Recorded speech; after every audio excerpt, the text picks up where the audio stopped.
The scene shifts from Texas to Phoenix in this World Series with it tied at a game apiece. We are all set for Game 3 from Chase Field.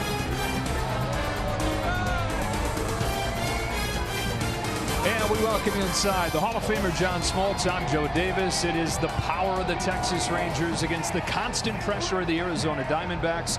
Game 1, you saw the power with the late home runs leading the Rangers to the win. Game 2, John, was textbook Diamondbacks pressure ball. Listen, this series is about punch, counterpunch. And what I mean by that is the team that can adjust the quickest is going to be the team that moves on and really deals with the adversity of the game before. What did the Diamondbacks do? They made the adjustments on the pitching end. 10 walks. They couldn't get them out when they needed to. They pitched in the strike zone. They made the adjustment. What did they do offensively? That's more important. You see what they did, runners in scoring position. Of course, they got more hits. They were able to put the ball in play. 14 strikeouts to 2. 7 two-out runs. If you can adjust like that, you're going to be able to win the championship. How about this intriguing, fascinating pitching matchup we have for Game 3? You've got on one side Max Scherzer pitching in his 30th postseason game. Brandon Pfaadt on the other side is pitching in his 23rd big league game. Yeah, it's pretty amazing. The rookie against the veteran. And the rookie has made all kinds of changes necessary to be dominant, which he's been. He's not afraid. He pitched Game 7, and he did well. I think the same thing for pitching at home. But when you see the comparisons, it looks lopsided. The difference is Max Scherzer's now only made 3 starts since his injury. He's getting better each time. Can he give the Texas Rangers depth and innings, because tomorrow is going to be all about the bullpen. Yeah, pretty much as soon as the bullpens get involved in this game, it's their show for the next 2 days. World Series is back here in Phoenix for the first time in 22 years, for the first time since the ball fell into center field and Luis Gonzalez became a hero. Who will be the heroes? Who will be the legends this time around in the 119th World Series? It's the Arizona Diamondbacks. It's the Texas Rangers. It's Game 3 next on Fox. One last goodbye. One last chance to become a legend. Is ever evolving. Seasons change. Players change. Cathedrals change. But the one constant is the baseball itself, the heart and soul of the game, the tipping point between winning and losing. Adolis Garcia, the legend, grows! It can crush your spirit, It gets through Butler. lift an entire city, We'll see you. cherished for a lifetime. The impossible has happened. Tonight, this ball brings 2 teams together as the stakes now change. It's Game 3 of the World Series.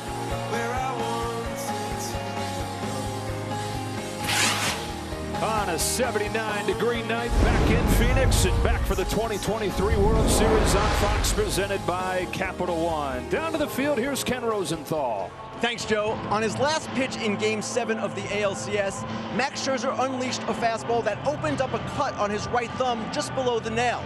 Scherzer has since performed what he called arts and crafts in the training room, using superglue and cotton to provide a layer of protection. The bigger questions for Scherzer tonight, as John said, how long can he go, and how effective will he be in what is still only his 3rd start since returning from a 5-week absence. Scherzer said he can throw his fastball 100%. The bigger question is his command. Will he regain it? Perhaps the 3rd time will be the charm. Now over to Tom Verducci. Well, thanks, Ken. Back in May, Brandon Pfaadt made his major league debut against Texas. It did not go well. 7 runs on 9 hits. Since then, he was demoted to the minor leagues twice. He threw fewer fastballs. He moved from the third base side of the rubber to the first, and in the postseason, he changed his delivery, removing a glitch at the top of it. The result, version 2.0, has the best strikeout to walk rate among rookie pitchers in postseason history. Tonight, it's as if the Rangers are seeing him for the very first time. Joe. All right, Tom, in the lineup that he'll face off with looks like this. The same guys at the top, but a little change there, 3 and 4. Bruce Bochy flips Adolis Garcia and Evan Carter. Garber had the home run to account for their scoring in Game 2. He bats 5th, then Heim, then Lowe, then Josh Young, and Leody Taveras to finish things up against his 25-year-old Brandon Pfaadt. Yeah, and tonight's FanDuel Live same game parlay. Couple good hitters. Need them to hit home runs to cash in. 6-5 Texas in a Game 1 thriller. 9-1 Arizona in a convincing Game 2. And off we go in Game 3 with strike 1 on Marcus Semien. Well, I hate to be redundant in how simple this can be, but if the Texas Rangers get pitches to hit in the strike zone, they will do damage. If they don't, it'll be a lot like Merrill Kelly's game. So that's what Brandon's going to try to do. Pitch around the zone, but throw enough strikes and use that pitch right there. That slider has been such a weapon, but he's a strike thrower, and he's been handling all the tension about as good as any young pitcher I've seen in a long time. That slider is one of the most valuable sliders in baseball the last few months since he came back up from AAA after that journey Tom talked about. Downstairs with the fastball here, and it's 2-1 on Semien. I mean, he was better when he came up, but this has been a different guy. The calendar flipped to October. Yeah, it sure has. And we mentioned the 2 pitches. He's got a really above average changeup so that he'll utilize against left-handers. Home of the 2-1. Semien takes ball 3. But the natural thing in a postseason game, he's pitched a couple. The World Series is a little bit different. So we'll see if the Rangers are patient enough to see if he has any jitters with his fastball. And early on, missed a couple already. Gotten a 3-1 count. Favorite Rangers. Here it comes. Semien gets under it. In right field, it's Carroll making the call and the catch, and the pitcher profile sponsored by Google Pixel. 25 years old from Louisville, Kentucky. That debut that Tom mentioned came on May 3rd. He gave up 4 home runs to these Texas Rangers, and at the end of his first month in the big leagues, his ERA was above 8. So he goes down to AAA, makes some changes, takes a deep breath, comes back up at the end of July and was much better over the final couple months. But in this postseason, after he got knocked out in the 3rd inning of his first game, a 1.27 ERA since, and he's going to get Seager on 1 pitch. See, and that's the changeup I was talking about. You can't aggressively go after Seager with fastballs, but Seager thought that might have been a fastball and swung out in front and grounded out. Those are the kind of outs you've got to get early in games to settle your nerves if you have any. But see the fade action on that changeup. He hits it off the end of the bat and perfectly executed against aggressive hitters.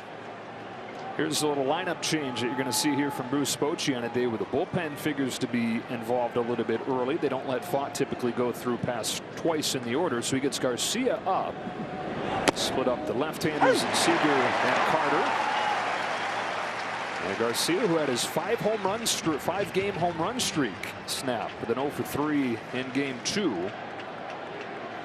Back on the road where he has thrived in this postseason. That pitch, as the game goes on, if he can start that pitch in the middle of the zone, it's going to be very hard to lay off of. Right now, he has not executed that pitch, but his fastball, as we can imagine, is going to have extra life on it with adrenaline. Pfaadt to Garcia with a 1-1. And it's outside for ball 2. What the Rangers did so well in Game 1 against Zach Gallen, they didn't chase. They got the better of it. They came back and won the game. What Merrill Kelly did is establish fastballs at the bottom and then east and west of the strike zone and took them out of their game. That is a sky-high fly ball to center field for Alek Thomas. And the rookie Brandon Pfaadt just keeps on doing it. 1-2-3 first inning in his World Series debut.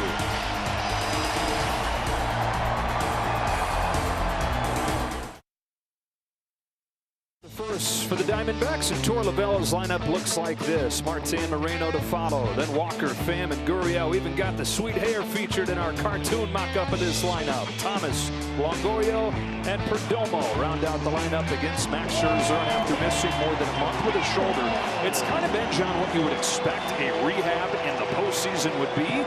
What should we be looking for tonight to know if he's figured it out? Fastball command and that slider that he hasn't had really locked in. And I think for tonight, the Diamondbacks should be pretty aggressive. It's not the perfect command that Scherzer has, but he's a strike thrower.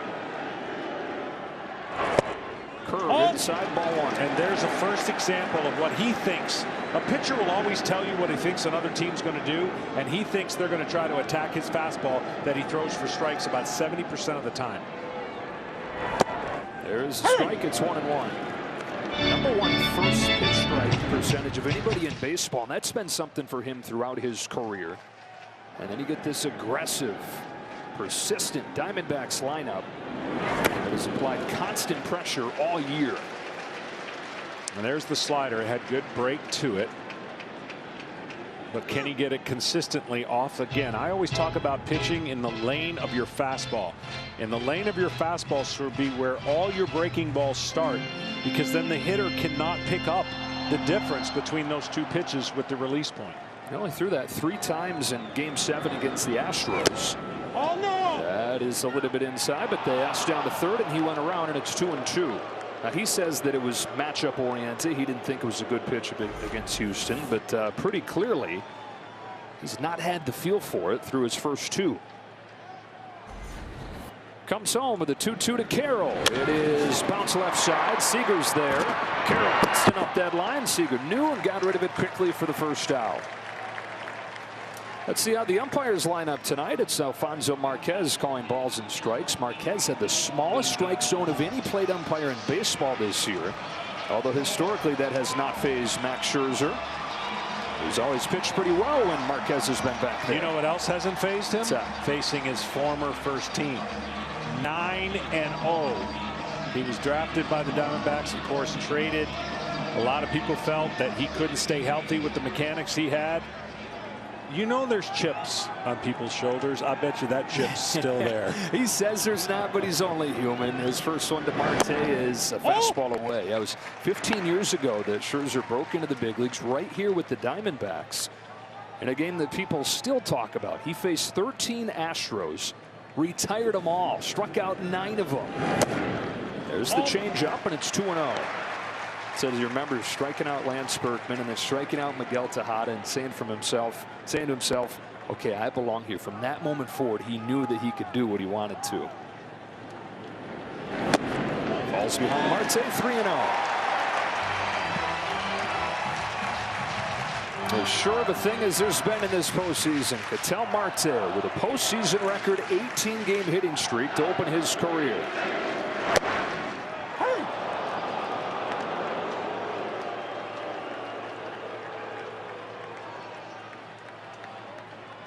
Ian Carroll, very productive in this World Series. Bottom of the order has been reaching. Those guys have been driving him in. Taken all the way, and it's ball 4. Marte will sprint down there to first. He said that he had to tell his 3 young daughters, hey, girls, you know Daddy used to pitch for the Diamondbacks? And they said, really? And then he pulled up some old video, and he said, Daddy, you look young. Yeah, he was young. So one out base runner here, and Gabriel Moreno started the scoring in game 2 with a home run. Stands in. Takes a strike. Well, you can run on Max Scherzer, and obviously the threat of stealing bases is all over the DNA of the Arizona Diamondbacks.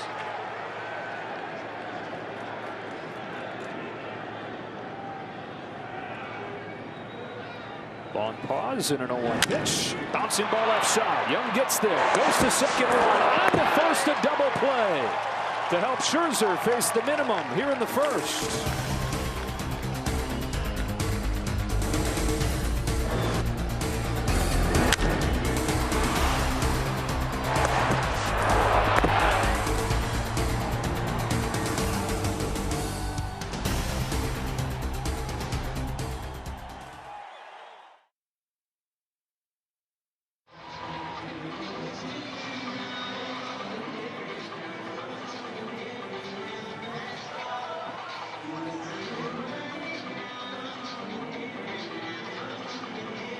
T-Mobile wants you to win tickets to a game next season. Text PREDICT to 595959 by the start of the 3rd inning for a chance to up your game. 2nd inning back here in Phoenix. They get the drone going with the roof open. What a perfect day for baseball. Sure is. I mean, you couldn't ask for conditions more ideal for players to be at their best this time of the year. Brandon Fott was in the first inning, going 1-2-3, faces Evan Carter to open this second. Carter has started his postseason career on a 14-game on-base streak, and today finds himself hitting cleanup, something that he's done 6 times before when he was in A-ball last year. He's the 4th youngest guy to hit cleanup in a World Series game. Cabrera, Cobb, Soto. Unfazed at every step, hits it hard and through, and he's the first base runner of the day for Texas. And so he's reached in all 15 games in his first postseason. This guy's just as cool as they come, and he took a good changeup, and that's going to be the pitch of the night. I really think it's an above-average pitch, but he stays in the strike zone. He doesn't expand the strike zone. A disciplined hitter for a young hitter, it's unbelievable. It'll be interesting to see if the Rangers push the envelope a little bit on the bases. They have not. He is a guy that could. Great speed. A little bit low for ball 1 on Garver, because this is a great home run hitting team, and because of that power, you never feel like they're out of a game. But because of the reliance on that power, it can also mean that they go silent. We've seen it through the regular season. We've seen it at times in this postseason. Can they generate a little more offense if they don't have the balance? Down the line foul. Yeah, it's interesting how the lineup's constructed. Aggressive early, and then these middle guys get more patient and they don't expand the zone. It's a good balance. 2 of these teams really don't strike out that often. I mean, great pitching performances are going to get them, but they're 2 really good teams that put the ball in play and taking advantage of mistakes pitchers make in the zone. Garver had the offense in game 2 with a solo shot. Cracks his bat and a bouncer back to Fott. There's 1. There's 2.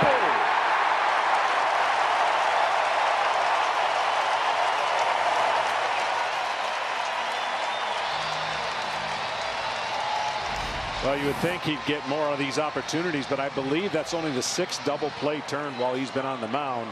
He's more of a fly ball pitcher, swing and miss pitcher, but he just executes this perfectly. That's a sinker that he's thrown more and more of, especially as his postseason's got underway. His first one, Jonah Heim, has swung on and missed. Starts him with a sinker. And that's why they primarily moved him over, in my opinion, to the first base side of the rubber, to take advantage of the angle of that sinker. Well, you got a 4-seam fastball slider guy, you typically want to pitch on the third base side of the rubber, but this allows that sinker to play longer in the strike zone. And then he turns it up with a 4-seam, and it's 0-2 on Heim. He's gotten swings and misses at double the rate in October that he did during the regular season.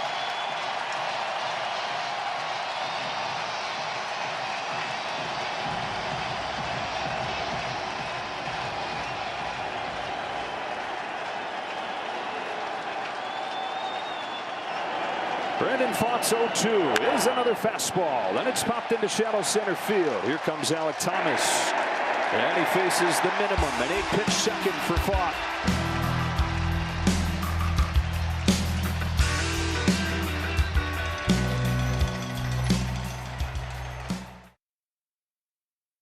This is sponsored by Capital One. What's in your wallet? First World Series game in Phoenix since Luis Gonzalez's floater fell into center field 22 years ago. That made Randy Johnson the winner for the 2nd game in a row. And guess who combined in the ceremonial first pitch? Randy Taganzo. Legends forever. RG on what they did in that 2001 World Series. No score, bottom 2. Max Scherzer back to work against Christian Walker, who drives the first one that he sees. Right center field. Taveras on the move. Not going to get there. He rides the momentum of the 9th inning single in game 2 and doubles on the first pitch that he sees. Uh-oh. Have they unlocked Christian Walker? Well, this game is filled with momentum, and you got to chase results in this game, and sometimes you chase them so hard you get into a funk. That single in the 9th, that feeling of getting to first base, it's hard to not say it didn't translate to that swing here in Arizona.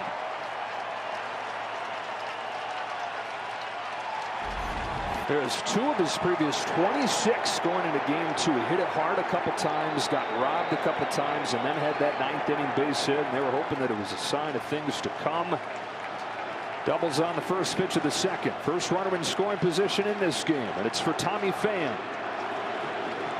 He was 4 for 4 in game 2. All right, early signs for Scherzer. I've noticed fastball doesn't have quite the late life. Whether that's the thumb or not, you can only guess. It has something to do with it. Fastball in the previous outings looked like it had more life in the zone and more velocity. Sliders thrown to right center field. That's a base hit. Stopped at third as Walker runs through the stop sign. Garcia guns him down. Tony Perez-Chica giving a clear stop sign to Christian Walker, who just barreled through it. And one of the best arms in baseball makes him pay.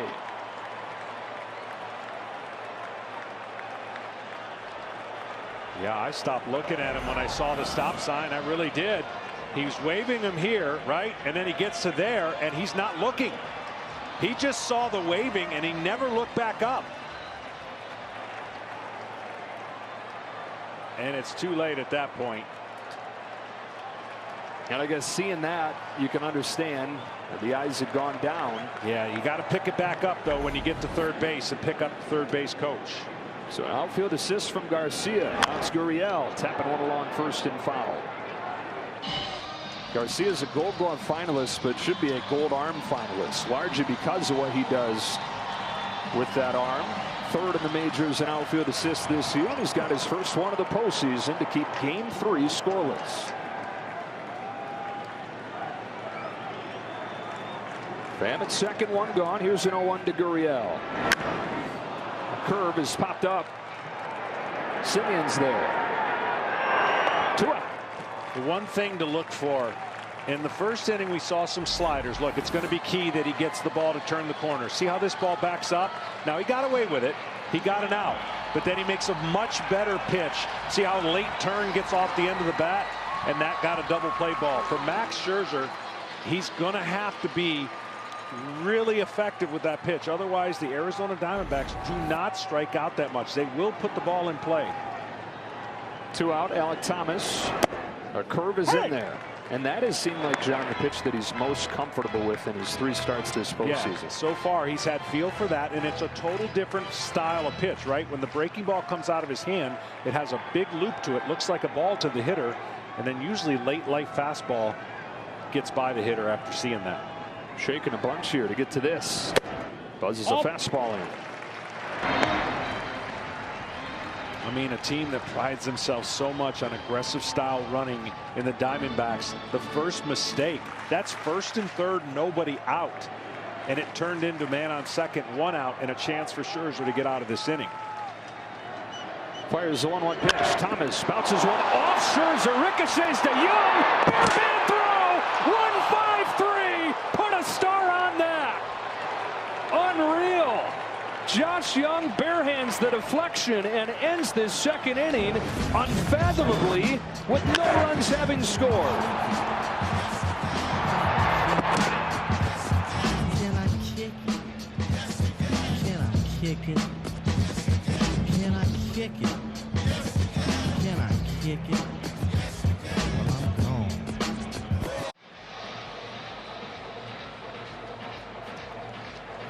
Gotcha. Yep.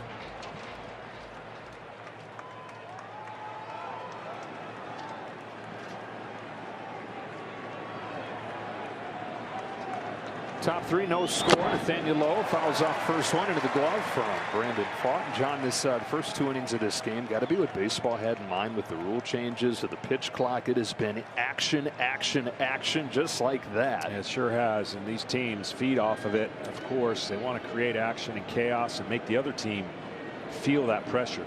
Still no runs, though.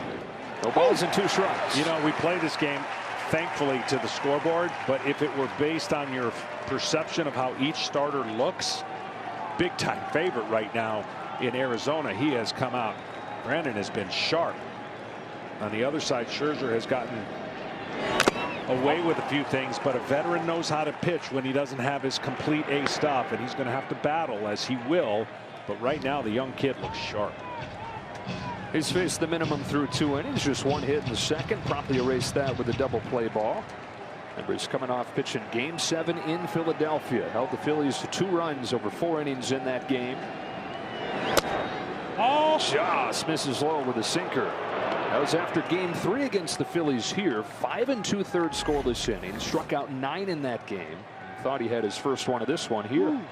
That's a good pitch.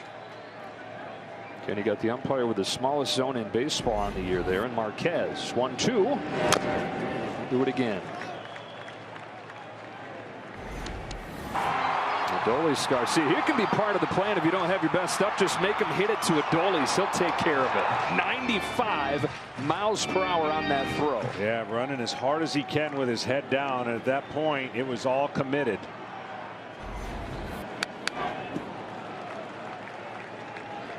These are 2 of the best defensive teams in baseball. You saw that play there, and then the tremendous play Josh Young made off the ricochet on Scherzer. Helping the Rangers put up a 0 in that second inning. And now it's Lowe looking for his first hit of this fall classic. Waiting on a 1-2 and taking a change low. Count evens up. Can't tell you how many hitters would have swung at that pitch, but a good recognition. Low. Letting it go low. Here's the 8th pitch. Boy, oh boy, it's been tight.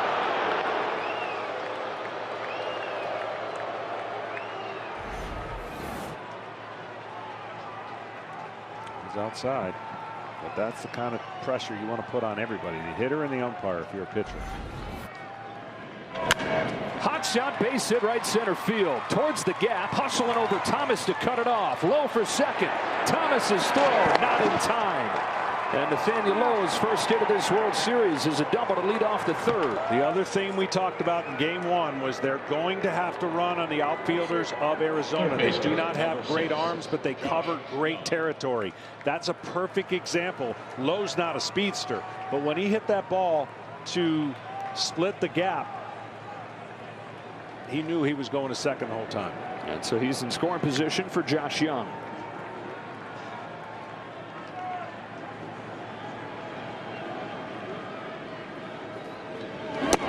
We have said this is a obviously much different guy than the one that debuted against the Texas Rangers in early May, but on that day Josh Young took him deep twice.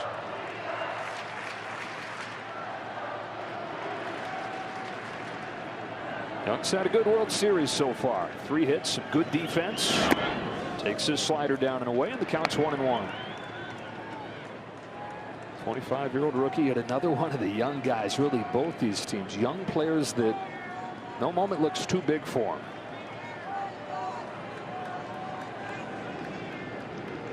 The 1-1 pitch.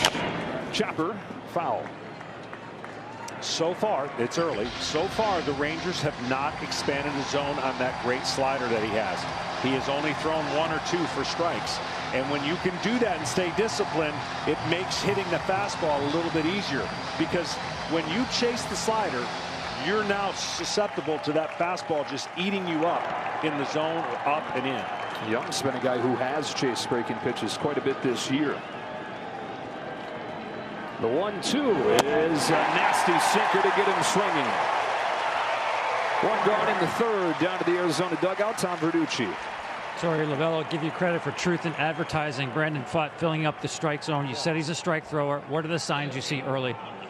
Yeah, I think it's some good life on his fastball, and he got right to his secondary stuff, and it was working from the get-go. Christian Walker hit 4th ball. He's hit over 100 miles an hour the last 2 games. But the base running, what did you see? Yeah, great at-bat, great job of staying with the pitch. Just a little bit of a late read, ran through a stop sign, but he took ownership of it. He's very accountable, and that's a big word in our culture. Thanks, Torrey. Thanks. And so this game's still 0-0. Rangers their first chance. The 9-hitter Leody Taveras. Down an 0-1 from Pfaadt. Fouls it back, and it's 0-2. Taveras is going to have to make an in-game adjustment at some point in this series. He's either going to get the only fastball he gets, which is right there. He's going to get secondary stuff. He has not been able to stay off the changeup or the low breaking ball. So a lot of pressure on him to recognize those pitches because he's swinging over the top. And when you see that as a staff and a team, you keep going to it until he changes you. Yeah, Diamondbacks have, and he has not. He's another one of the guys that took 5 deep back in May, but in an 0-2 hole here.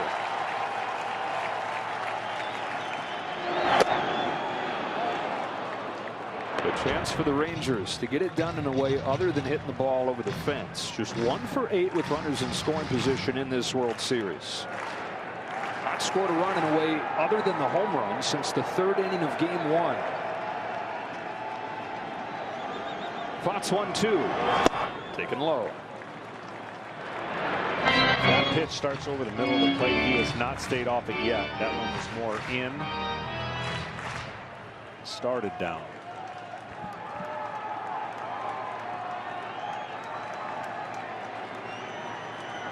Top of the order after Taveras. Here comes a 2-2. Bouncing ball to second for Marte. The third goes low, 2 out. All right, here again comes that man, Marcus Semien, who flied out his first time. Yeah, and Texas has gotten this far without their stud really getting on track. And the reason it is, he's staying stubborn to the inner part of the strike zone. But guess what? Nobody's really made that mistake yet. And they're pitching him away, and he's still trying to pull the baseball. The first hit it gets the other way will be huge. Pulls it foul. Marcus said that he learned a long time ago that pressing gets you nowhere.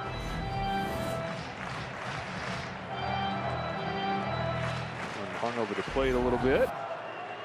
His career, where he struggled early on, had to learn a lot of those lessons. Really, the first half of his career, he was a below-average hitter. Runner at third, 2 out, and 0-1 pitch is inside, and it's 1-1. Last 5 years, though, 30 home runs a season for Semien. He's played in more games than anybody. He's been just a model of durability, reliability, and production. In this postseason, though, 190.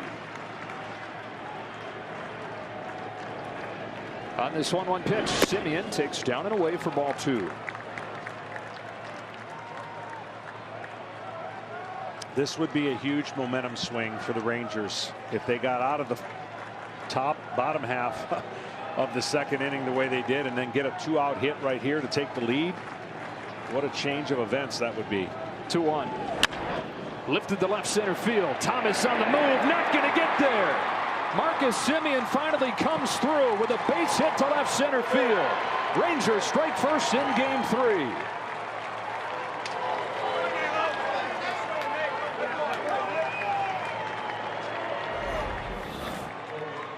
Well, you see where that pitch was. That pitch came back into his sweet spot, and he was able to get the ball to the left center side. See how he pulls his hands in, keeps that barrel through the zone, and he got a mistake, and he made the most of it.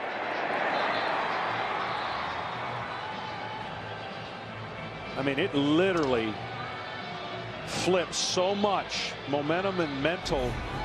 The mental part of this game is so huge, right? You got really should have been first and third, nobody out in a big inning in the play, and they don't get anything, and then come right back and get a big 2-out hit.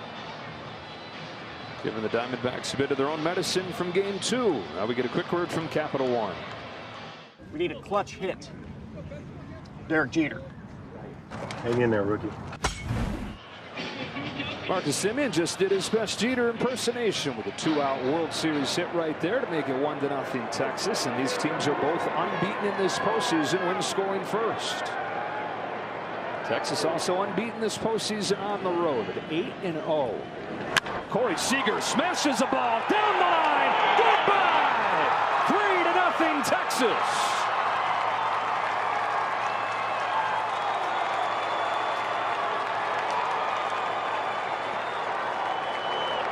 Second of the World Series for Corey Seager, and boy, his home runs get out in a hurry. He hasn't seen a ton of pitches to hit, but the ones he's seen, they're not getting back.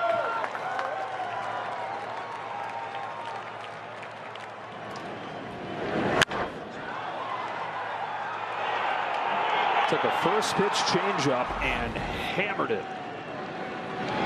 Strike 1 on Garcia. So the Rangers finally do crack through in a way other than a home run. It keeps the inning alive for a home run. The 18th of Seager's postseason career. Woo!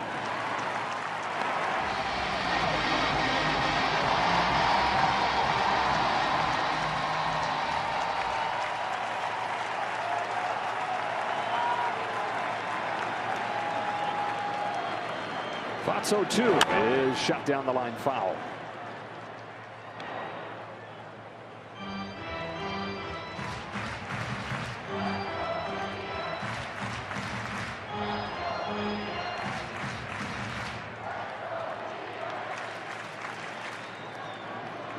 That's the 5th home run by Seager, and 3 of them on the first pitch. So he is very aggressive. There's nobody that doesn't know that, but yet he's been able to get 3 pitches, crush him. First pitch after the mound visit. You know, they went out there telling him he's going to be aggressive, and so he understood the first pitch changeup. But the hitting robot, the hitting savant, Corey Seager, ready for it to make it 3-0 Rangers.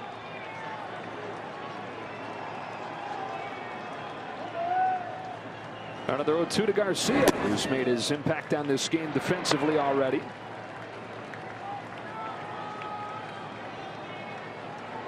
Looking for his first hit since his walk-off home run in Game 1. Thought delivers 1-2. Garcia swings and misses at the high fastball. That does it for the Rangers in the 3rd, but they struck first in Game 3. They got the 2-out base hit from Semien, and then a 2-run home run from Seager. 1 pitch later.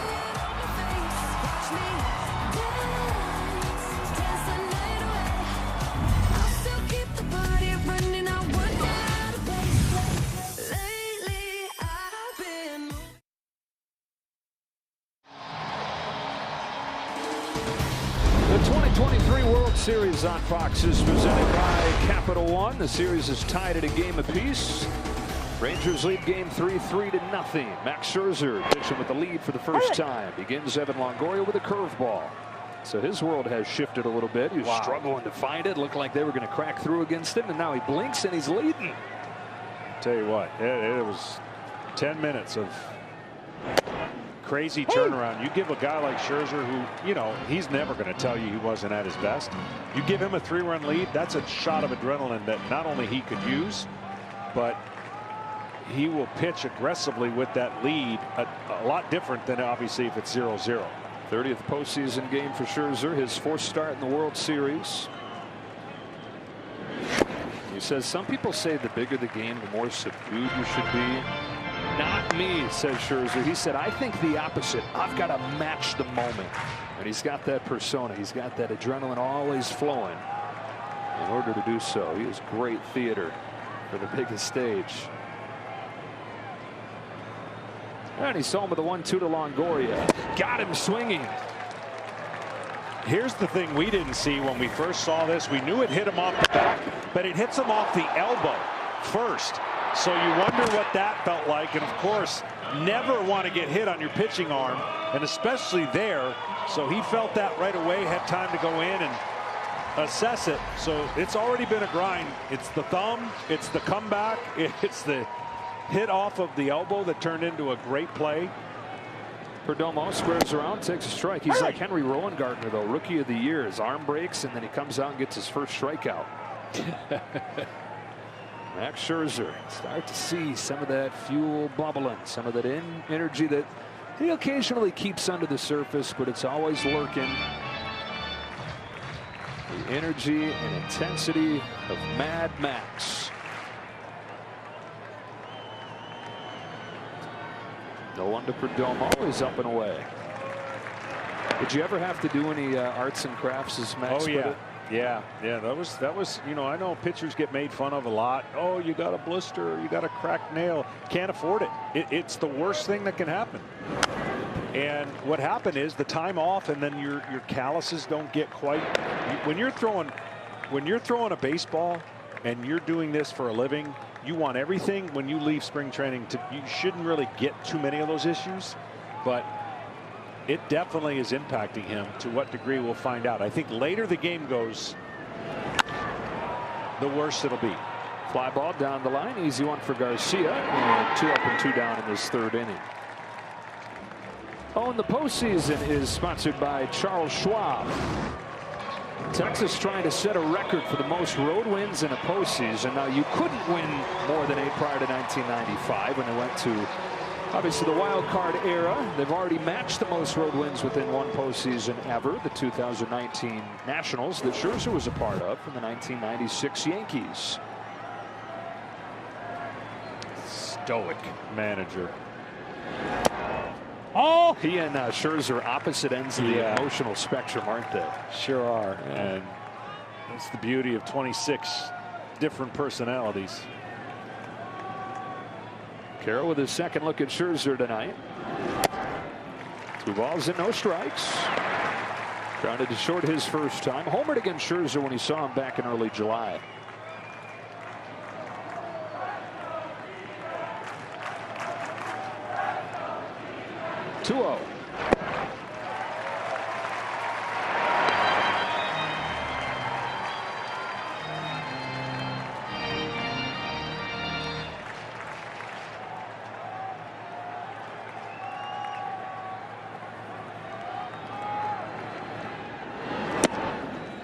Max Scherzer in his 16th season. He began right here in Arizona. 3 Cy Youngs, 3,000 strikeouts, and 1 championship ring in 2019.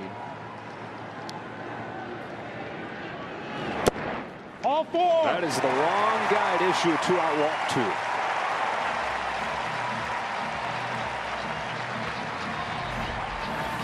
There is the thumb. Yeah, you got to try your best to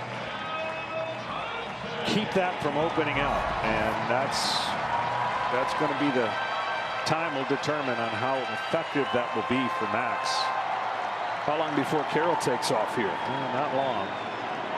Has not attempted a steal yet in this World Series. Diamondbacks have 5 as a team, but none of them from him. Again, the threat, if it causes Max to just be off a little bit by being too quick to home plate, that has an effect to the hitter, and they'll take that. The Diamondbacks don't have to always run. They want the threat of running. 0-1 pitch. Marte takes him to do it, and that will do the job. Carroll making the turn. He will throw on the brakes. If there's anybody who can make that a consideration, it would be him. But he's into scoring position for Marte. Well, right guy up for the Diamondbacks. They did a lot of 2-out damage in last game. Yes, there was a day off in between, but Texas flipped the script on him the previous inning with 3 2-out runs.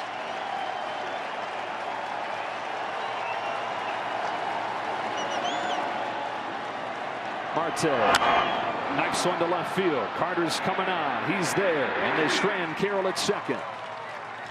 Captain Marvel returns in Marvel Studios. The Marvels, only in theaters November 10th. Here's a special look at the film.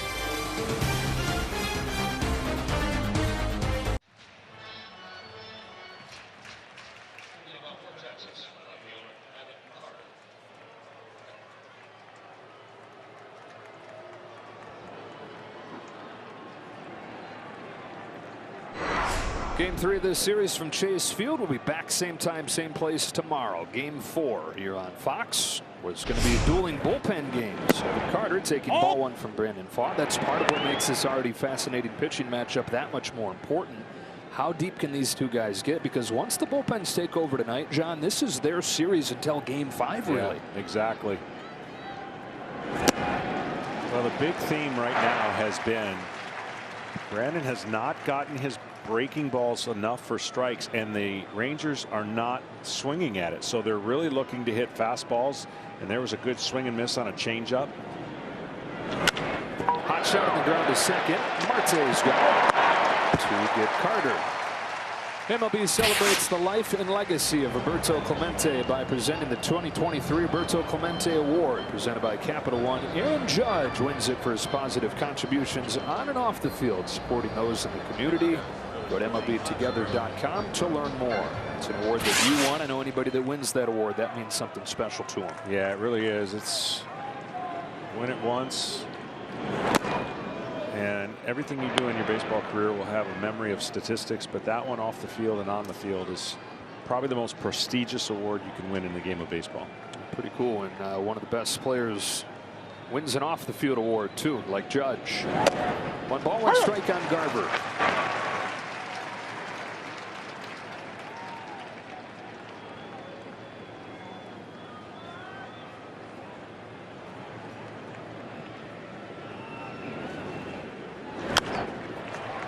One and two. I'll tell you one thing we got to be prepared for. In Texas, we will never get a foul ball in the booth. Oh, man. We got a great chance to get a foul ball in the booth here, so head on a swivel. Yeah, we went from one end of the view spectrum to the other. Yeah. Up in the moon there in Texas. Got a chase. One of the best sliders he's thrown tonight. Well, he was working awfully hard in the innings in between on that pitch. And that slider right there is deadly when it starts in the strike zone.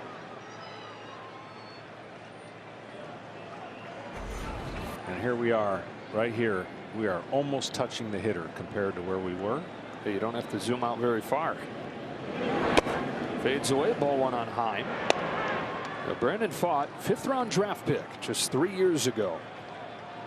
Last year he had the most strikeouts in a minor league season in 2 decades, 218 of them. Split between AA and AAA. That made him the top pitching prospect in this system. Came up in May, but even though he's a highly regarded guy, even though he improved as the year went on, he finished the regular season 3-9 with a .572. It is shocking what he's done this month. And he's only going to get better. Boy, to go through a year like that, to have 2 different demotions and to come back with 2 different responsibilities is impressive, to say the least, about his makeup. And to be pitching in this environment after that kind of start to a season, oh my. High fly ball to left field, but easy one for Gurriel. 1, 2, 3, 4 for the rookie Pfaadt.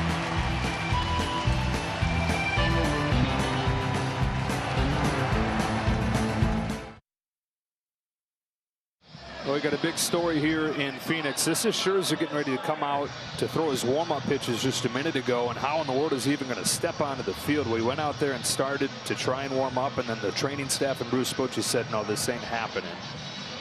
In agony. Yeah, it looked like, you know, I know the ball that got hit off of his back wasn't the contributing factor, but I'm telling you right now, the way he was acting with his lower back, assuming that's exactly what was going on, and just knowing mannerisms of a pitcher, you know he's frustrated, but he did the right thing by coming out of the game, and that is not easy to do. And Gray's going to come in, coming off that incredible performance in Game 1. He's the one and the reason why Texas was able to come back and win that game in dramatic fashion. Yeah, he went 1 2/3 in relief, struck out 4. It's part of the 6 1/3 scoreless innings from the bullpen in Game 1. And this is a guy who's a starter during the regular season. It's been a while since he's given him length, but compared to your average reliever, he can give you a chunk here. No doubt, and he'll be given him as much time as he needs to kind of do that as far as get ready. But having that 3-0 lead, don't think that isn't a huge deal now with the Rangers trying to finish the game with the bullpen. Bottom of the 4th, John Gray is going to take over, and as he finishes up his warm-ups, we're going to take a break and be back in a moment.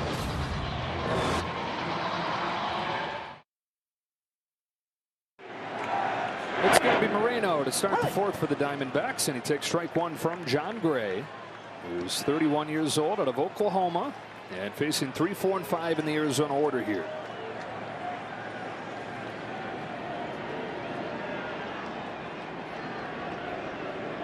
Is a 1 way outside. This will be a challenge for John Gray as well. Of course, coming back and typically being a starter, he's going to be used now in shorter stints, and look for crispness and his pitches to be a little affected after his last outing. His 1-1 pitch is swung on and missed. Good life. It's just, yeah, it's just not that easy. Fastball you can always have, right? You might lose a little miles per hour, but it's the secondary stuff that once you know, once every 5 days you harness your craft. It's when you're coming back in these situations and having to have multiple games within a 5-day which he hasn't had much experience at. No, in the regular season, 205 games, 1 relief appearance. Brand new territory for him in this postseason. 1-2 to Moreno. He's in the dirt. The first time he came in, his slider was unbelievable, and he was striking out hitters. And when he came into this game, so far that slider hasn't had the connectivity to it. He's got the 97-mile-an-hour fastball, but he's going to have to make good secondary pitches against this very stingy lineup.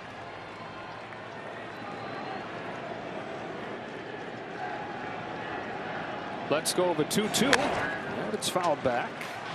John Gray a decade ago was the 3rd pick of the draft of the Colorado Rockies and spent 7 seasons there, doing his best in the Coors Field environment, and then signed a 4-year contract with the Rangers in his 2nd season in Texas.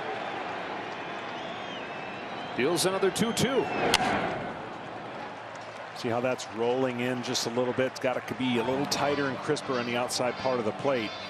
He throws kind of a disappearing slider off his fastball. Got away with that one. Walker and Pham to follow in this 4th inning. Texas 3, Arizona nothing. Series tied at a game apiece. Gabby Moreno swings and misses. Nasty one there. Let's go down to Ken Rosenthal, who's got a report on Max Scherzer. Joe, Scherzer left the game with back tightness. The Rangers do not know if it stemmed from being struck with the batting ball. Walking into the clubhouse, Scherzer looked almost near tears. He was clearly frustrated with what happened. They worked so hard, battled so hard to come back from the shoulder issue that knocked him out in early September, when they said that he couldn't come back, that we wouldn't see him again. Makes his way back from that, only to have something else bite him. Yeah, you know he was grinding, right? It just didn't look like he had his electric stuff, but he was going to battle as long as he physically could, and he just couldn't do it. I guarantee when the back stiffens up, that is a no-go. Young at 3rd. Loads up against Christian Walker. Tonight's telecast is sponsored by Taco Bell. Steal a base, steal a taco is back. And by T-Mobile, America's largest and fastest 5G network. 2 up and 2 down for Gray here in the 4th, with the Rangers leading 3-0. And up comes Tommy Pham, who is 5 for his last 5.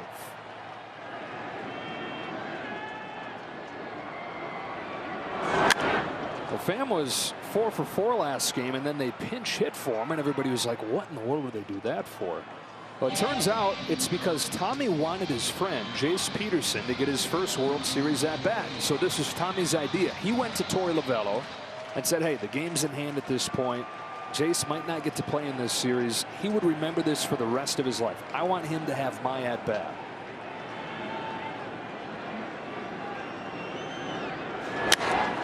Digs this one out, flies it to center field for Taveras. And John Gray with a 1-2, 3-4.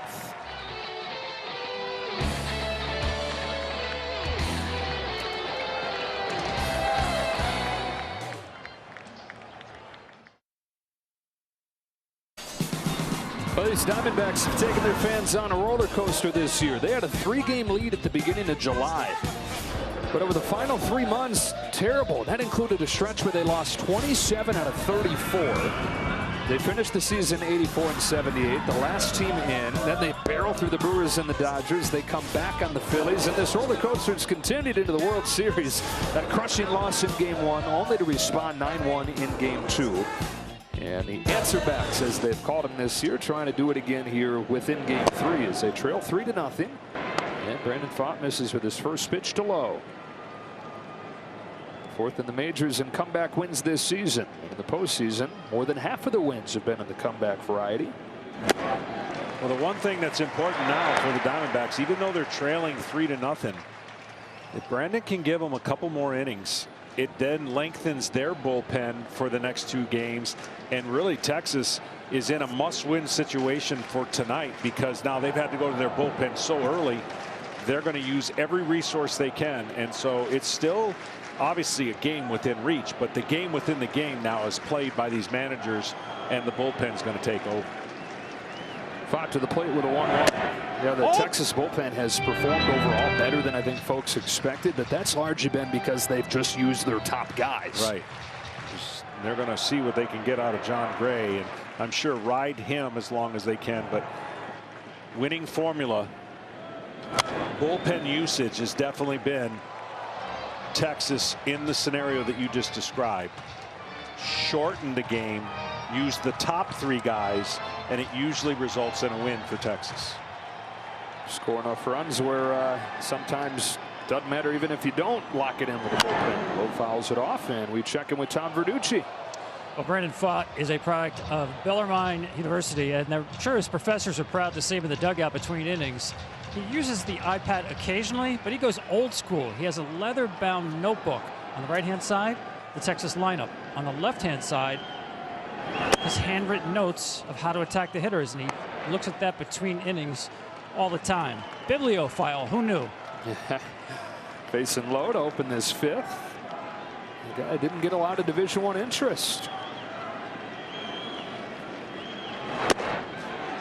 Oh my goodness. Wow. How are you keeping yourself from exploding if you're Pfaadt on that? I'm gonna be honest with you. I thought Lowe looked like he thought that was a strikeout, but he was walking like he thought it was a walk. And he was ready to see that be strike 3, and he didn't get it. And both were kind of confused. Only one was surprised in a good way, and I think that was Lowe. And he's been on both times. He got his first hit of this World Series his first time up, and now walked to open the 5th. So it brings up Josh Young. Struck out his first time. So we're talking about Pfaadt not getting that. Now that's a strike. Backwards world. Didn't get a lot of Division I interest, and so he went to the school as kind of just the family default. Grandpa had played baseball there, and been a professor, as Tom mentioned. His dad had played soccer there. His older brother was playing there at the time. Got a chase, and it's 0-2. Much better release point on that wicked slider. That's what we saw a lot of in the postseason against the Philadelphia Phillies, and where he was so dominant.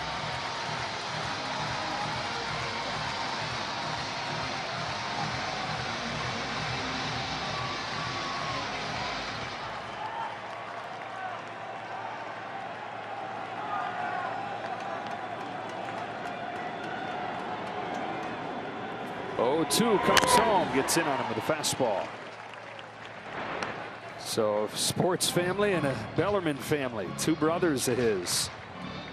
Played college ball at Bellarmine, one of them with him, one of them still there. And if you're good enough, they'll find you.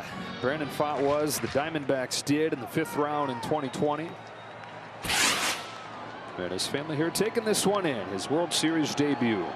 His 0-2 was a good slider, but a better take. And by the time he was done at Bellarmine, they had never really seen anybody like him. The stadium only had a few rows, and so they would, for his starts, have to make special seating sections, put up L screens down the line, and set up folding chairs, folding tables for all the scouts to come in and watch him. Oh, that caught the bat. So it stays 1-2.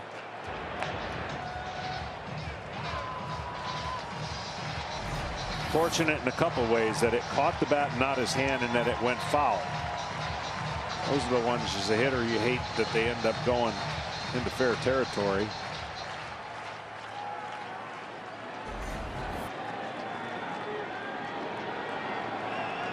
Bat still alive, hand still alive.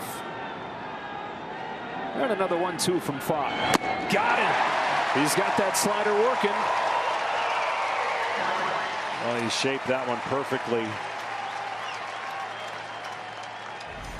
This one is in the strike zone for a while and then just takes a turn. That's that pitch that we were talking about. If they continues to get a little better with that, he will hold Texas right here.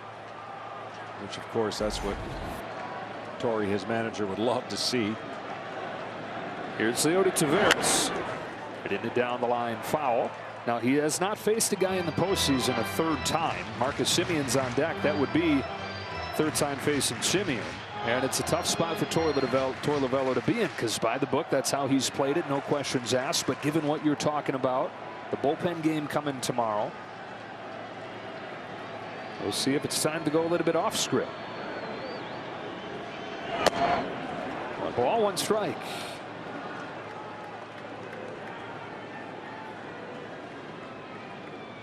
There's nobody warming in that Arizona bullpen. Fought at 73 pitches. Has been efficient.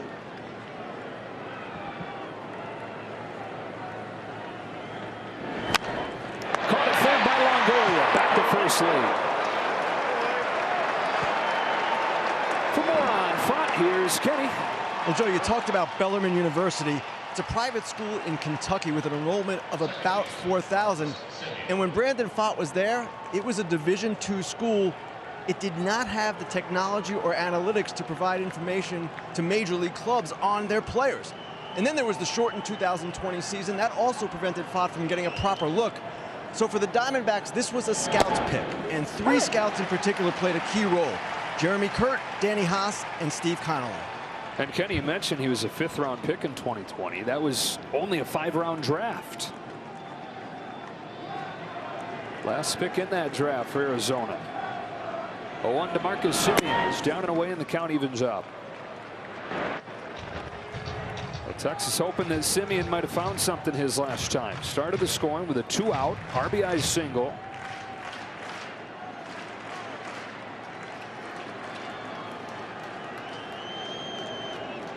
On this 1-1 pitch, smokes it to third, knocked down by Longoria, who sticks with it and throws him out. Halfway home in this 3rd game of the World Series, it's 3-0 Texas. Lourdes Gurriel under the radar having a nice fall classic. He leads off when you come back.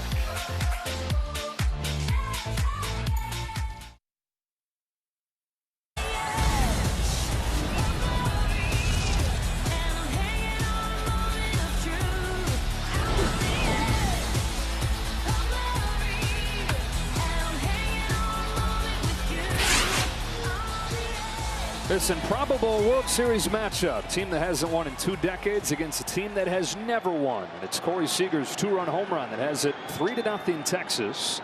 To the bottom of the 5th, John Gray, his 2nd inning of work. Strike 1 on Lourdes Gurriel. This is the part of the lineup, surprisingly, that has done the most damage for the Diamondbacks. So look for this inning maybe to get them going. 5 through 9. That's what they've done so far, and that has been the difference in why they were able to bounce back in Game 2. It might be the difference if they're going to come back in this game. You said coming into the series you thought Lourdes Gurriel was a sneaky good player. He's now got a 7-game hitting streak going where he's hitting .370. Yeah, he handles the fastball extremely well, and of course played with the Blue Jays, and then coming over here has made this offense that much better. From the first family of Cuban baseball, trying to add to the ring collection. Yuli's got a couple. His dad, Lourdes Sr., is a legend in Cuba. He's been called Cuba's Babe Ruth. And there's a longtime manager of the Cuban national team. Lourdes Jr. making a name of his own, playing in his first World Series and doing well.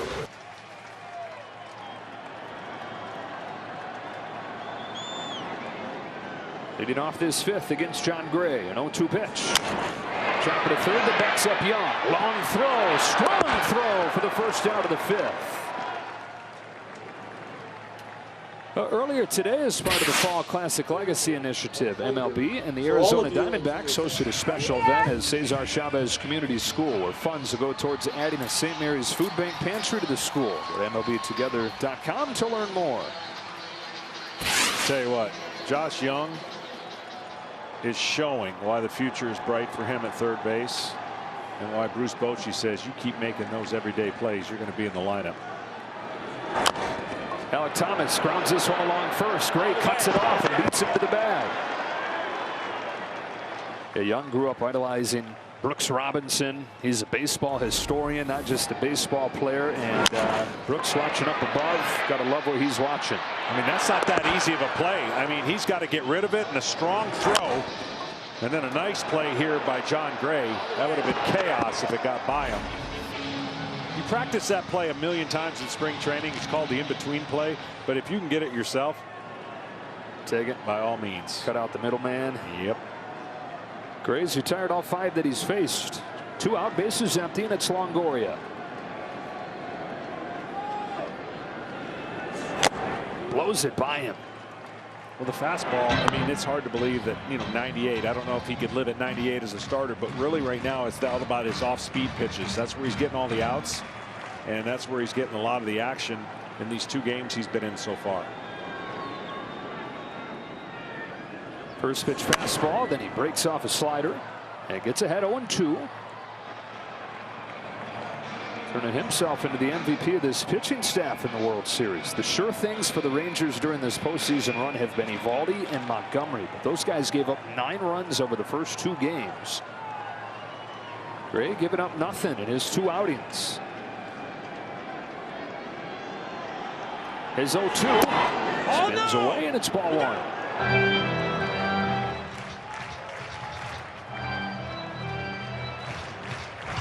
Will Smith gets loose.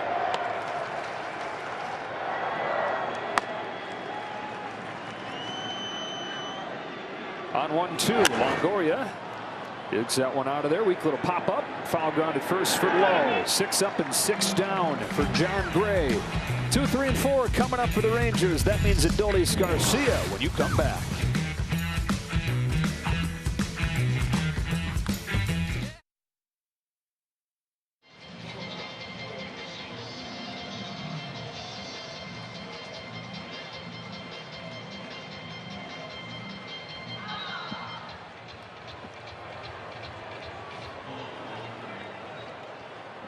"22 years since the last time they hosted a World Series game in here. Game 3 of the 119th Fall Classic, and it is 3-0. Texas in front. Winner of this game takes the lead in the series. Brandon Pfaadt stays in. This is the first time, John, he's faced a hitter a 3rd time in this postseason. He got Simeon to finish off the 5th, and now facing Seager. Well, like I said, the game has changed its script because now the Rangers are going to be bullpen in this game for the remainder, and then tomorrow for the remainder. It gives a little advantage to the Diamondbacks. Seager skies one to center field. Thomas on the run, drifting back with room for the first out of the 6. Top of the order for the Rangers, getting the job done in this game. It was Simeon with a base hit to score the first run, then Seager's 2-run single. Here comes Garcia, or a 2-run home run from Seager.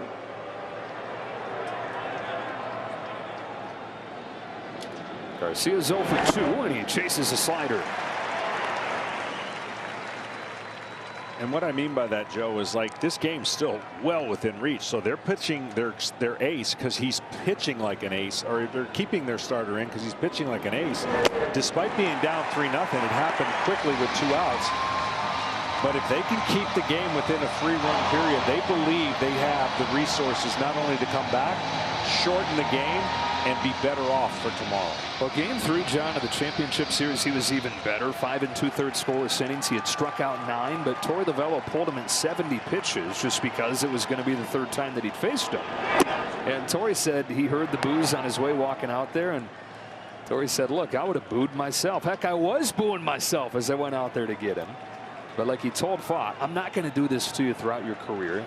I did it to you that night because it was the best way for us to win that game. Letting him go today may be the best way for them to win this series. And everything he's going through right now is going to benefit him for the future for this Diamondback team. Home with a 2-2. Garcia fouls it off. These are such valuable. I mean, you pitch like this under these circumstances. Sometimes line scores can be confusing, but what's not been confusing is the preparation to detail. He's a note taker, and his ability to adapt and change in the middle of the season to what they've asked him to do. That is hard to do. That's an off season for a lot of guys to make the changes they asked him to make in season. And you can't say anything but it's put them in the best chance to win a World Series because of that man, Strom, pitching coach, and the organization. Here's the payoff, and Garcia watches ball 4. Go ahead. He hadn't walked in this postseason until a few games ago, and so this is new territory for Adolis. He'll take his base. Well, Sunday on Fox, one of the biggest games of the year. Folks have had this one circled for a while. Dallas against Philly, Dak against Jalen, and America's game of the week. Next chapter in this historic rivalry kicks off Sunday at 4 Eastern on Fox. And It looks like that is going to do it for Fott. Torey Lovullo, the call down to the bullpen when Miguel Castro is ready to go, and Fott's going to get a good hand from this crowd.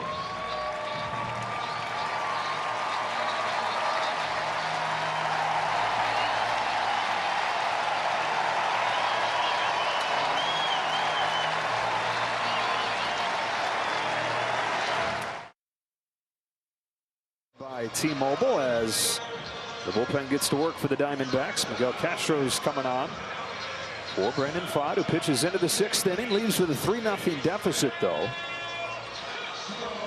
And game 3 of the World Series tied at a game apiece. This young man is getting a nice pep talk from his manager, and the communication in this organization is on the best level you can imagine with Torey Lovullo. And he is giving him valuable wisdom. And I'm sure he's telling him something like, hey, you did your job and we may need you again. And this series goes obviously 7. They most definitely will need him again.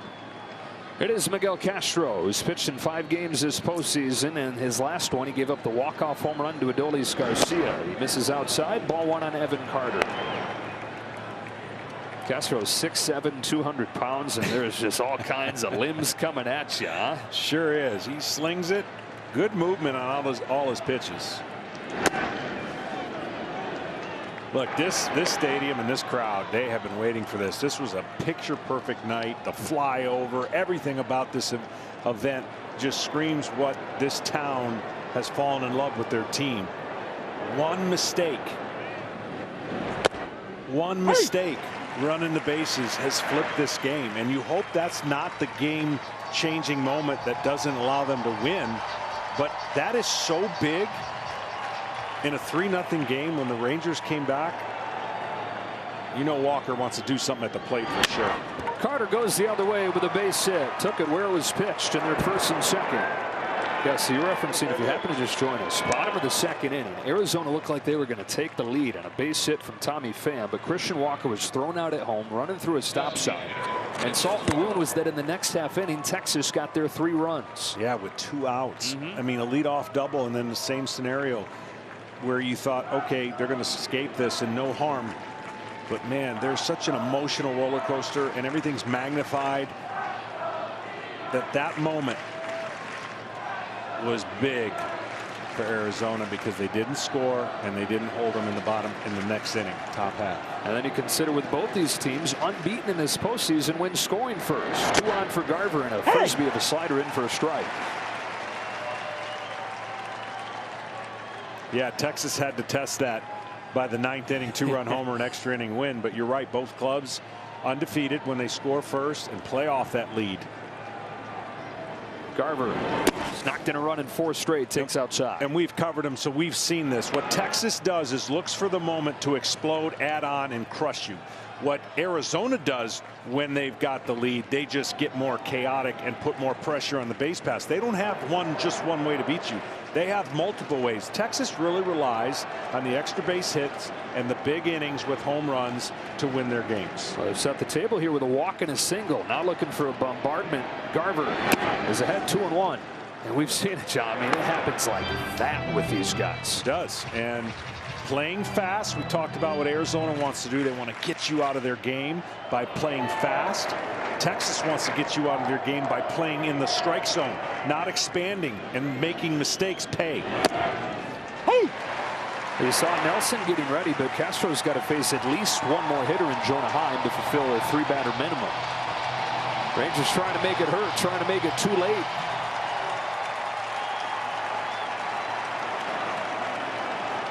Garcia at second, Carter at first. Garver fouls it off.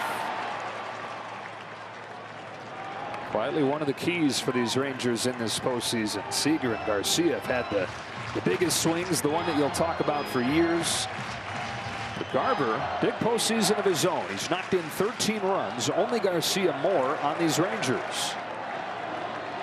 Another 2-2. Gets to that slider into shallow center field. Thomas sprinting on. He's got it.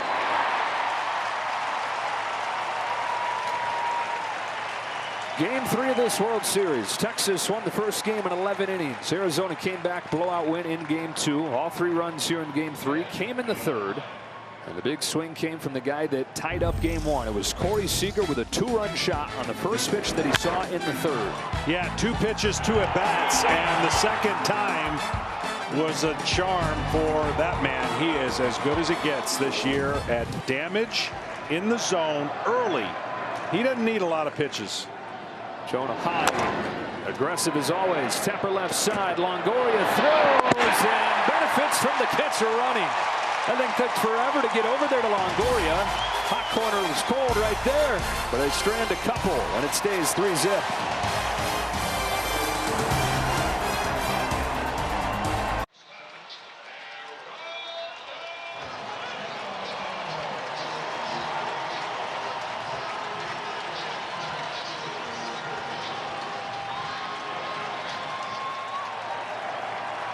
John Gray, who's thrown 20 pitches, 17 of them for strikes. 6 up, 6 down. Back out there for the 6th and a 3-0 game. It's Perdomo, and it's ball 1.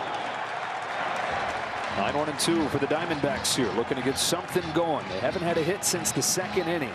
In fact, Tommy Phan's hit, where Christian Walker got thrown out at home, was their last hit. The 1-0 pitch on the corner, strike 1. Well, Gray has been really good, and I don't know if he'll make it through this inning, but he's already provided the relief they needed to get to the 6th.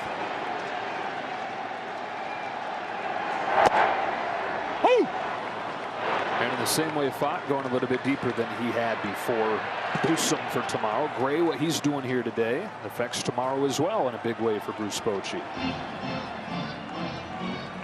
Yeah, they did not name a Game 4 starter on purpose. A lot of people thought, oh, it might be Gray because he's been a starter. But Bruce Bochy was going to let his game plan today determine tomorrow's. 2-2. It's very unique that 2 teams make it to the World Series, which makes this a very intriguing World Series. That's why we thought that we were going to see a lot of different twists and turns, punch, counter punch, comebacks.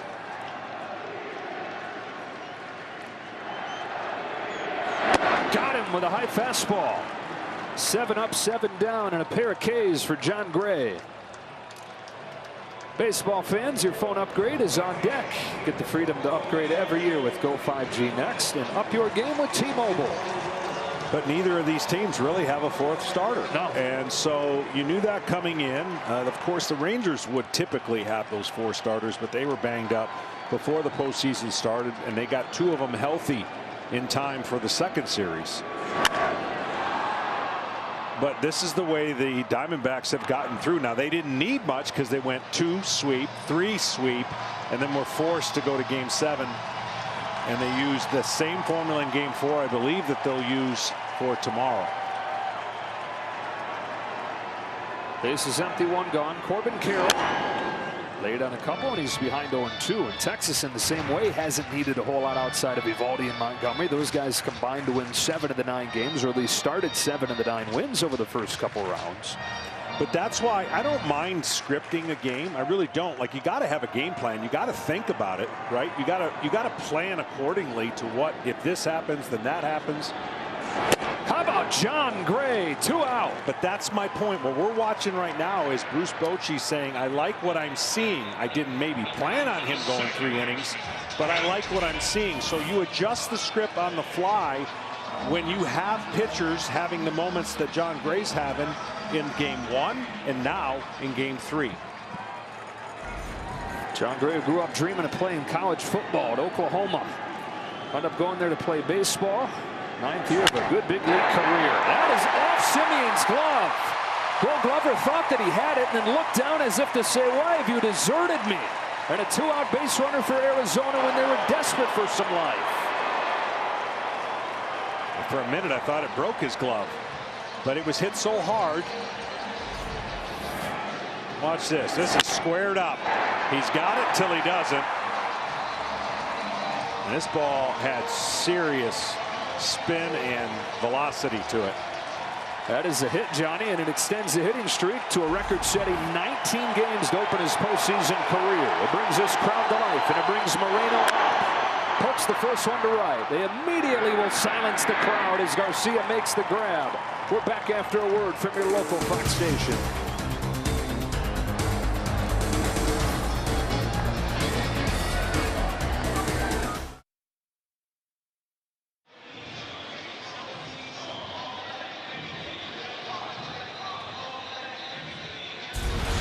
We'll be right back here tomorrow night for Game 4 of the World Series. Rangers and Diamondbacks, 7 o'clock Eastern, 4 Pacific. Right here on Fox and the Fox Sports app. We'll see who's going to start those games, or that game for these two teams. A lot of it has to do with how this one goes and who they use as they navigate their way. Kyle Nelson's going to come out of the Arizona bullpen here. 3-0 Rangers. All 3 runs in this game coming in the third. We saw Nelson in game 1 of this series pitched around a couple walks and a base hit in extra innings, inning and a third, no runs. Strike 1 on low. Throws a lot of those pitches, but he can't afford to throw them in that zone right there. He loves to get the ball outside the zone, working away from left-handers with that slider. Facing a guy having a good day. Double and a walk for low. 1 ball, 1 strike.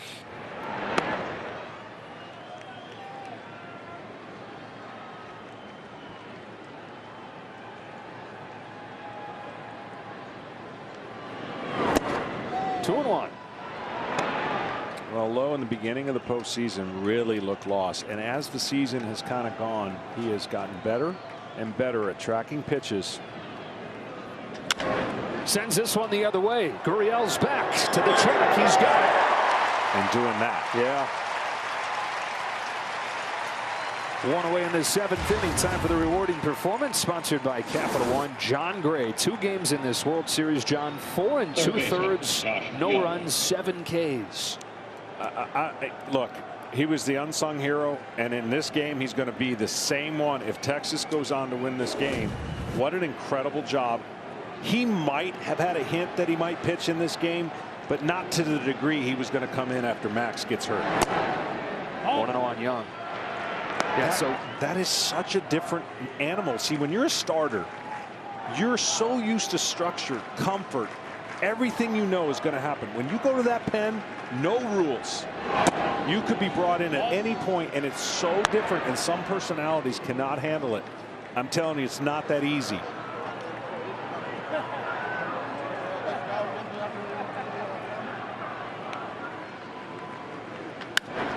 Bouncing ball to short. Perdomo's got it. 2 out.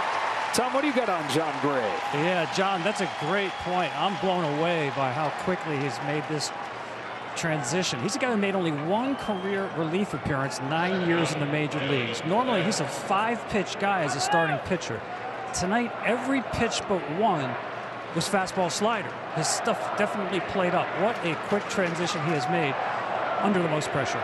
Through 30 pitches, 25 of them in the strike zone, or at least got strikes on. That's a strike on Taveras. And I'll tell you, he started off a little bit not so good with his slider, and after every time he started throwing it, it got better and better and sharper and disappearing.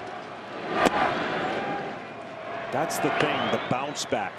When you don't have that experience, you don't have the ability to bounce back. You throw a bullpen in between starts, but it's a 60 to 70% effort bullpen, not every pitch meaning something, and that's what a job he's done so far. Well, in game 1, John, it was 6 1/3 scoreless innings from the bullpen that set the table for the heroics from Seager and Garcia, and here it's 3 scoreless innings from Gray that has kept the Rangers in front. After it was Simeon and Seager that put him ahead.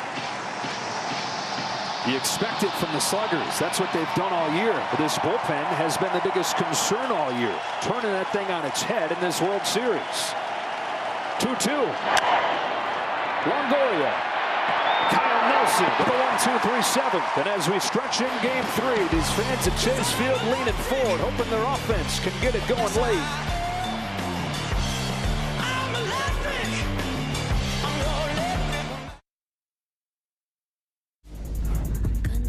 Nothing to help. Watch me make them bow one by one. You should see me in the corner. This World Series tied at a game apiece. Game 3 to the bottom of the 7th. We go 3-0 Rangers. They got those 3 runs in the top of the 3rd, but in the bottom of the 2nd, just before that, John, it looked like Arizona was going to take the lead. Yeah, this place was about to erupt, and unfortunately just ran through the sign, and the throw at the plate was in time to get the first run from not scoring. Still looked like Arizona was going to score again, but they didn't. This play right here, sometimes the bounces go your way, and sometimes they don't. And really, for Texas, it's been kind of a fortuitous game because of that flip, and you got to give them credit for how they've handled it. All right, let's go down to the dugout now. Tom Verducci. John, what was it like for you coming into the game under the circumstances you did with Max Scherzer injured? Yeah, it's never easy in a moment like that, but I think it's going to be a fine. And but just right there, just a moment to pick up the guys, come in, let that not turn into something bad for us, and really fill up the zone and attack. That's what I thought we did. You've been a starter your whole career. What has been your biggest adjustment pitching out of the bullpen? Just being ready at any time, As a starter, you kind of know what's going on. You kind of understand the schedule, but as a bullpen guy, you got to be ready at any time. You enjoying it? It's a lot of fun, yeah. John, thanks a lot. Joe, back to you. You could have sent it back to John. You could have called me John because you looked a heck of a lot like Ken Rosenthal. Here's Christian Walker coming to the plate, and a new pitcher in the game after Gray's excellent work. This is Josh Sborz, John, who has grown into part of that inner circle of trust for Bruce Bochy, hadn't he? He has. It didn't start out that way, but he's growing with every outing in confidence of throwing strikes. When he throws strikes, he's hard to hit. When he doesn't, obviously, the 4 walks. Early on, he was more wild than in command. Lately, he's in command. And he's facing the heart of the lineup here. Christian Walker, who has looked so much better the last couple games. Doubled off of the wall, first pitch that he saw tonight. Takes ball 1. They gave him the Trey Turner treatment. I don't know if you noticed when he came up his first time, the whole crowd gave him a standing ovation as if to say, you're our guy. We believe in you. We know it's hard right now, but we're here for you. Walker shoots one to second for Simeon. One away in the 7th. Tonight's telecast is sponsored by Progressive Insurance. Round out your protection with life, phone, and pet health insurance. Just a gorgeous night here at Chase Field. Yeah, Trey Turner earlier this season, a couple months ago, was going through a rough year in Philadelphia. And he got booed some, but then one day the fans got together and said, let's encourage him, and he took off. It was uncanny from that day forward and put together a great final few months. Tommy Pham's up there with 1 gone in the 7th. Well, I'll say this, Walker has now hit 4 consecutive hard hit balls, so you know he's feeling better at the plate. Pham into center field. Taveras on the move. He won't get there, and Tommy Pham keeps on chugging. On his way to second. He has 6 of his last 7.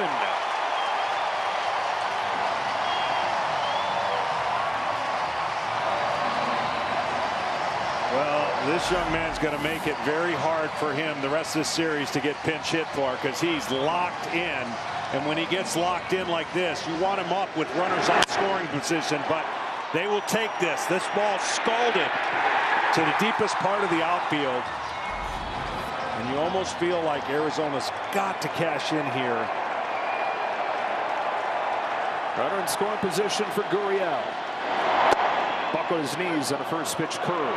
Yeah, Pham was benched after game 4 of the championship series, and he went into Torey Lavella's office and he's like, why? Torey said, because right now we don't have time for you to figure it out. Take a day. I love you. Listen, you're going to be better off for it. And he's been a different guy since that day off. The chase and strike 2.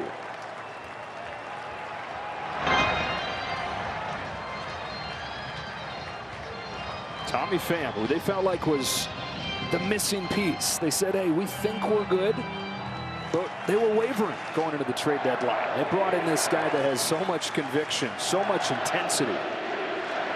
Gurriel swings out of his shoes there. Uncharacteristic at bat shot. Yeah, that was, I mean, to say he was fooled is an understatement. That was an outstanding pitch. And just a confused hitter. The spiked curveball. Knuckle curve, they call it.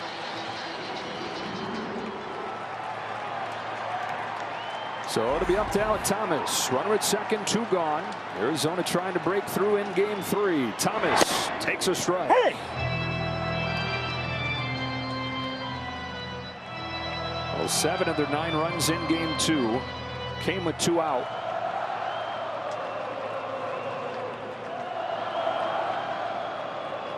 Two-out chance for Thomas. 1 ball, 1 strike. Surprise slugger for these Diamondbacks this October, including arguably the biggest swing of this season for Arizona. The 8th inning of Game 4 of the championship series is game time, pinch hit home run into the pool for effect. Behind 1-2. He's up there ripping. He takes a big cut. Usually we'll get to some of those pitches for power. He ran into that home run stroke against Philly that you're talking about.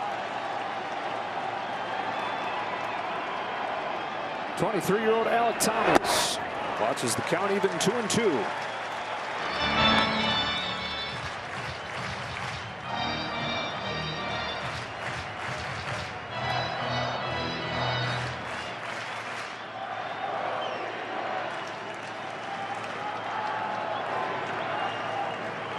Spores comes home. Thomas climbs the ladder. Skies 97. Foul ground and into the seats. So 2-2 on Thomas. What are you thinking of your Spores? You know, if he swings at a pitch like that, you can go back to the breaking ball, or you can climb it higher. But I like the breaking ball after he's trying to get ready to hit 97. You would feel like he'd be really aggressive on a pitch up. Now they're going to check their reliever. Oh, man. Remember the training staff coming out here with Mike Maddox and Bruce Bochy.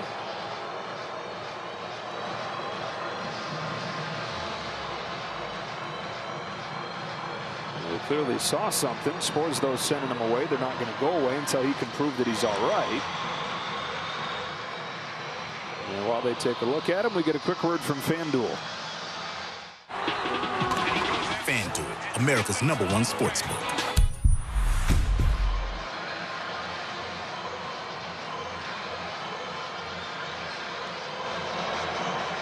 Aroldis Chapman getting ready in a hurry. I don't know how convincing this looks. They've already lost Max Scherzer to a back issue. And 2 gone here in the 7th. Here's the last one that Spores through.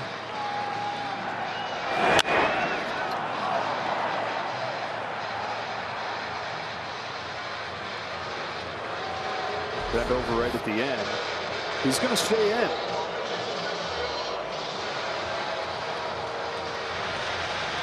So Josh Spores has been waiting years for a real opportunity in the big leagues. Finally has it, and has it in a big spot on this Rangers team here in the World Series. They're going to have to drag me off of this field. Texas 3, Arizona nothing. 2 gone, 7th inning. Another 2-2. Thomas fouls it off. He did a nice job following off. Now there was a lot of time between that last pitch. Sometimes that confuses the hitter, but he did go to the breaking ball there and just got a piece of it.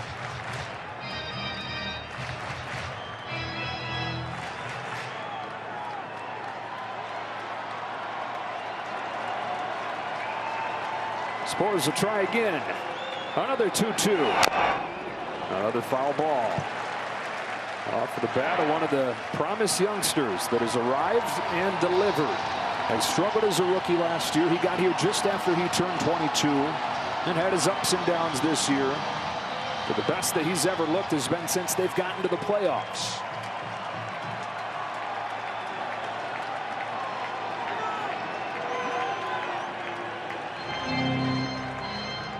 See if they climb the ladder, pitch up and away, or pitch up with the fastball after 2 consecutive breaking balls that he's able to foul off.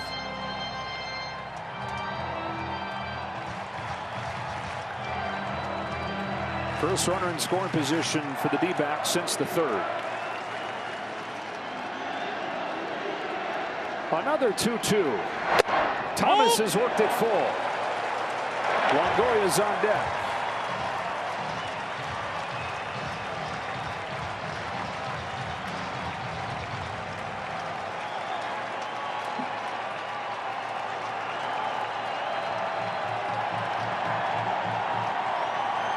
On the 9th pitch, swings and misses, and Spores gets out of it.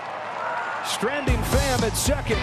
And after 7 innings, the Rangers still keeping the Diamondbacks off of the board. One game after they gave up 9 against them.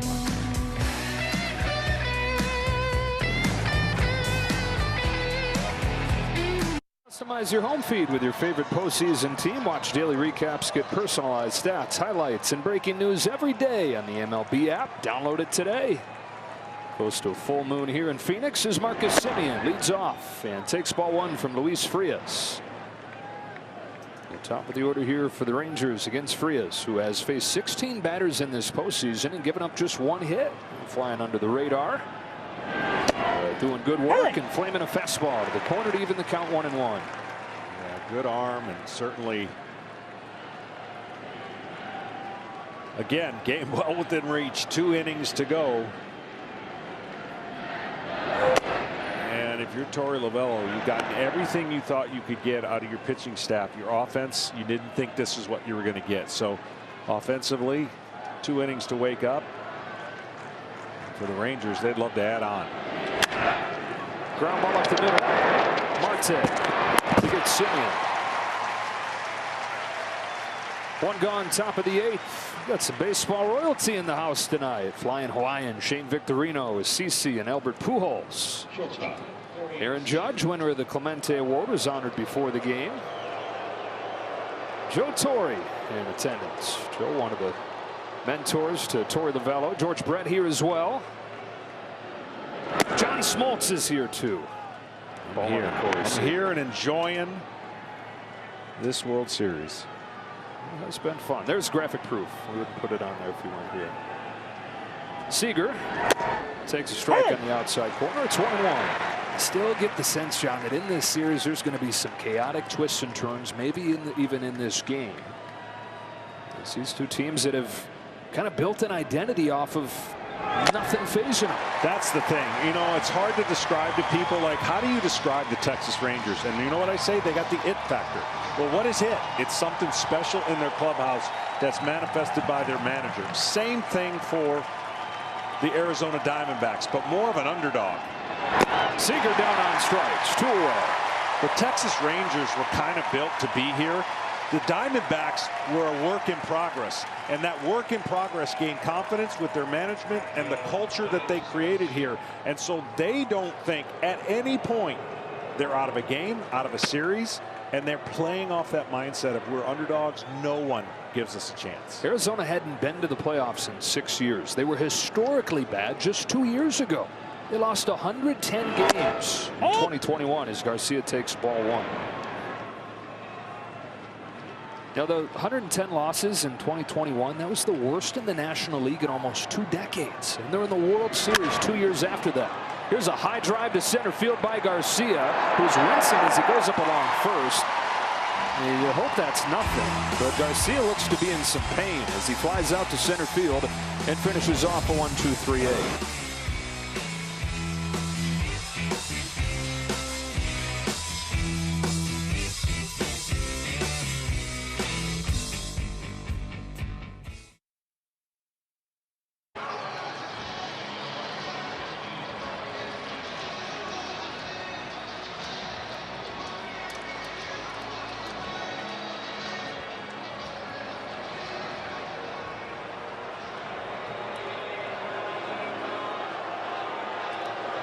Well, Torey Lovullo had sent Pavin Smith up there to pinch hit for Evan Longoria, and as soon as he was introduced, Bruce Bochy made that walk out of the dugout. He's going to counter it, bring on Aroldis Chapman, and so score the 7th inning of work from Josh Spores.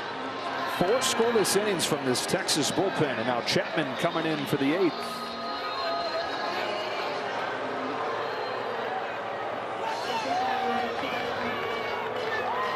So here comes Chapman. It's going to be Smith, then Perdomo, then back to the top of the order in Corbin Carroll.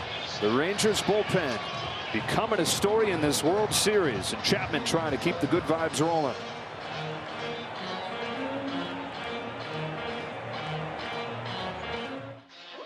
That's unbelievable. He's counter move from Torey Lovullo. He's going to send Emmanuel Rivera up there instead of Pavin Smith. So a 2-for-1 here. And John, buckle up for the Aroldis Chapman experience. Yeah, and I'm sure Arizona's going to be ready for it. Swing at strikes, not at balls.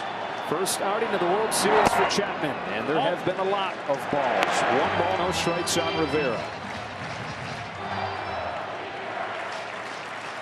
As we expected after seeing Adolis Garcia struggle going down to first, Travis Jankowski has replaced him in right field.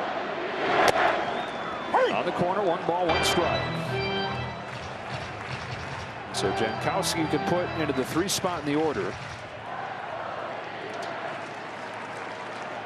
8-9-1 for the Diamondbacks. Down 3-0 here in game 3. 1-1 pitch. Ball 2 on Rivera.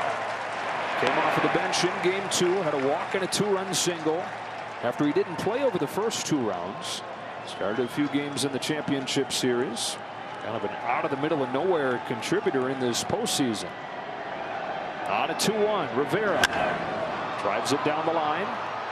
Out of play, and it's 2-2. Well, Chapman does that little hesitation for balance. He's one of the strongest pitchers, obviously. He's a physical freak. Still throws over 100. But his command has not been ideal for the role that he's in, because the role he's in cannot and should not give free bases. Let's go with 2-2. Rivera down the line towards the corner. It is a foul ball. A pinch hit, extra base hit for Emmanuel Rivera to open the 8th. Into second with a double.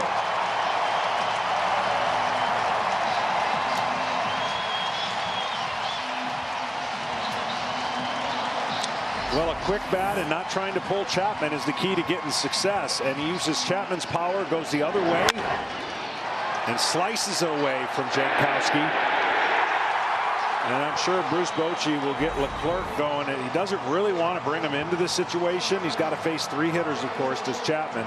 But if things don't go well after 3 hitters, Bruce has shown the ability to bring in his closer for multiple outs. Now the 9-hitter Perdomo. But the guys coming up they want here. Chops the first pitch foul. After Perdomo, back to the top in Corbin Carroll.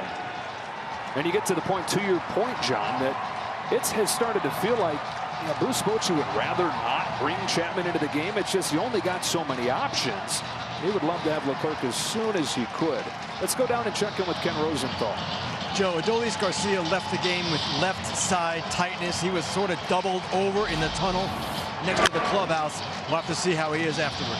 So they've lost Scherzer in this game, and now Garcia leaves the game. That is never, for whether a pitcher or a hitter, especially a hitter, a good sign. And you just hope it's a cramp if you're Texas. For their ALCS MVP, their Game 1 hero.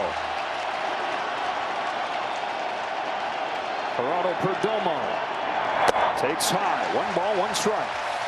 Baseball's an amazing journey, right? You play all year, and not saying he has an oblique injury, but you just never know. These guys are so strong and so woundly tight that sometimes it is as simple as just 1 odd swing or 1 odd movement.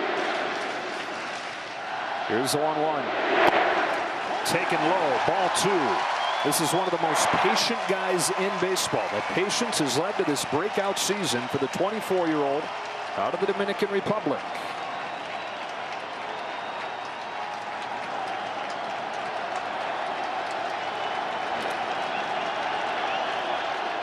2-1 pitch. Pulled into left field. That's down for a base hit. Here comes Rivera. And it's Gerardo Perdomo getting Arizona on the board in the 8th.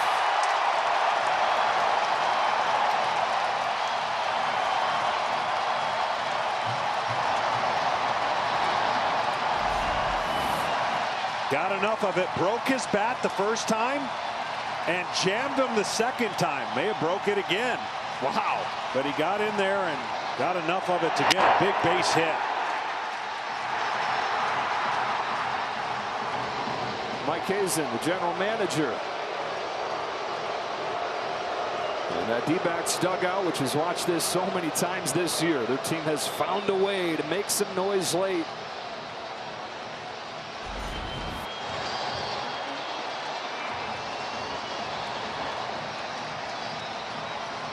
Well, if tonight's game ends in a walk-off, and Rangers fans are saying, no, not this again. Capital One will donate $1,000 to the Jackie Robinson Foundation as part of the Capital One walk-off program. To date, Capital One has donated $750,000 plus to the foundation as part of this initiative. Another $1,000 in game one when the Rangers won in walk-off fashion. All right, so it's now a 3-1 game. Tying run at the plate. In the form of the franchise, it is Corbin Carroll representing the tying run.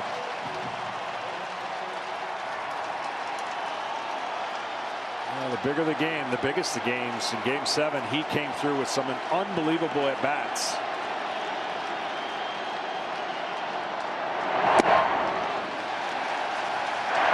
Tortorella said that his ability to slow things down has been staggering. And if you ask Corbin, how do you do it? He says, well, I've practiced these moments in my mind 1,000 times. Tying run at the plate in the 8th. Carroll fouls it off. Well, as good of a situation that was brewing for Bruce Bochy and his bullpen covering the injured Max Scherzer, this one inning could undo as good as it's been, because you don't want to bring in your closer in this situation if you can avoid it, because there's so much more of the series. 3 games in a row for the bullpen.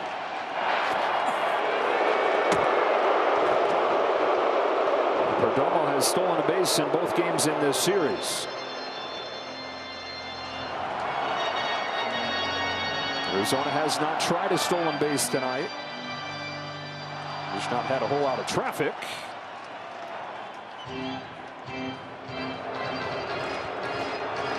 It's going to be hard for me to believe, short of a double play or better signs, that this might not be the last hitter. Marte's on deck. Marte has homered against Chapman this year. Look at him hopping around over there. Fastball to the outside corner, and it's 1-2.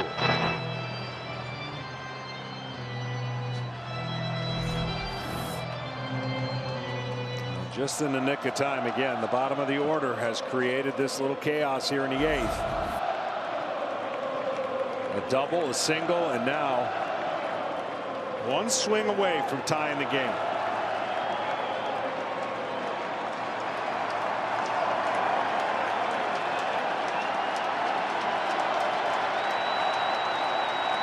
Chapman's 1-2. Taken for ball 2.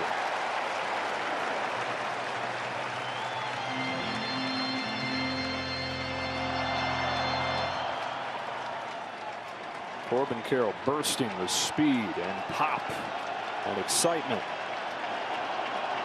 23-year-old rookie in his first World Series.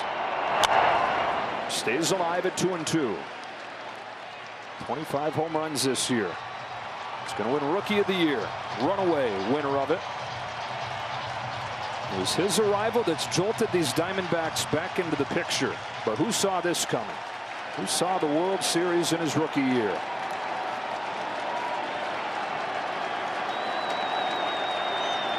Representing the tying run in the 8th inning. And taking strike 3. He's fooled on a slider that is right in the heart of the plate. Seeing 100 and then seeing one kind of buckled him. This breaking ball, as you mentioned, in the zone, but caught him off guard, and he knew it right away. That ball looks like it's going to be in until it's not. Well, Bruce is going to roll the dice here and keep him in against Marte. You mentioned that home run he hit against him. On the first pitch, smacks one on the ground. Seager gets there, out of his glove to second. In time at first. A double play, and Bruce Bochy can't help but crack a little smile there. Oh, the Aroldis Chapman experience is again a harrowing one for the Rangers, but with some help from the middle infield. Out of this inning unscathed after the 1-run crosses. 3-1 to the 9th.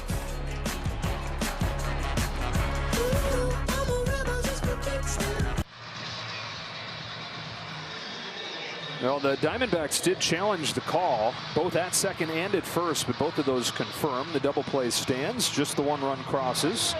On to the 9th inning we go, and how quickly things change, huh? Yeah, 2 pitches in a span of 20 seconds. There's the slider that catches him for strike 3, and then here's the really unbelievable play right here. Ground ball that almost by Seager. Great backhand and great turn against a guy who can run. And that inning went from chaos to, you're right, Bochy maybe cracking a smile. Isn't it amazing how quickly things shift in the postseason? I mean, here's an example of it within a game. But how about it in this series? At first it's like, oh no, how are the Diamondbacks going to bounce back?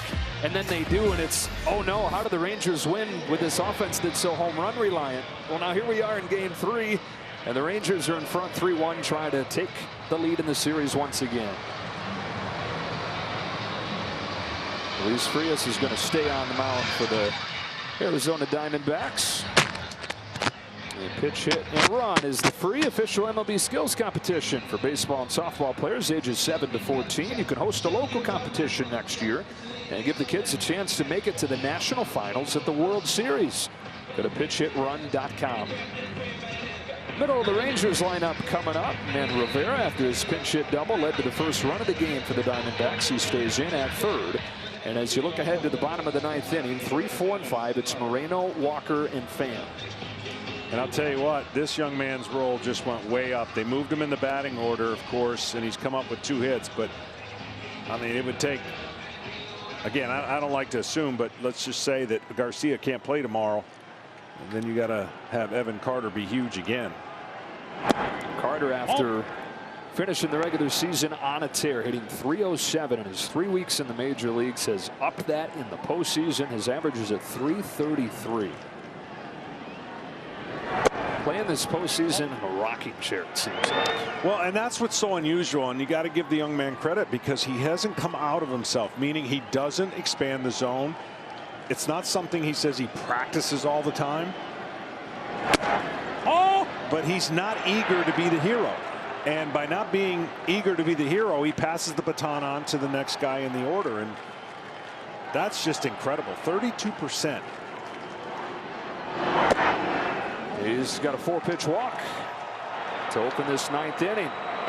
So, you know, the injury to Garcia, you hope he can come back. Scherzer, we saw leave with an injury. He would be lined up for potential Game 7. Now, if he does have to go on an injured list, they can activate another pitcher. But obviously, anybody who you can activate wasn't good enough to be on this initial roster. There's going to be a significant downgrade. So Rangers fans crossing their fingers that these injuries don't impact this significantly, although right now it doesn't look good. As Garber takes a strike, and we check in with Kenny. Clubs in the postseason always keep pitchers around, keep them throwing just in case an injury happens.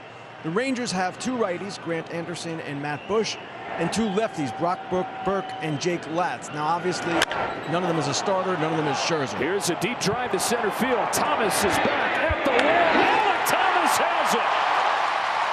It is a joy to watch him roam center field at Chase Field.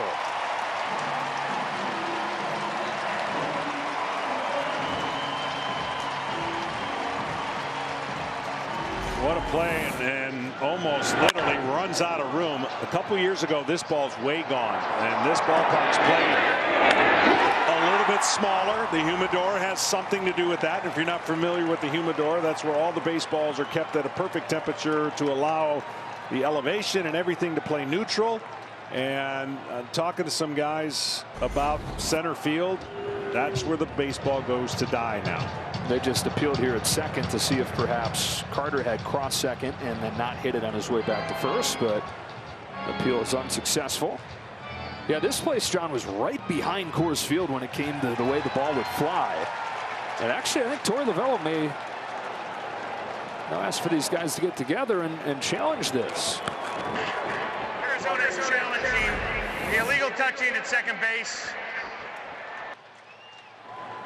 Well, the Rangers benefited from one of these calls in the championship series. Game 1, Jose Altuve failed to touch second on his way back to first, and the Rangers got the call there. This replay review is sponsored by Zoom.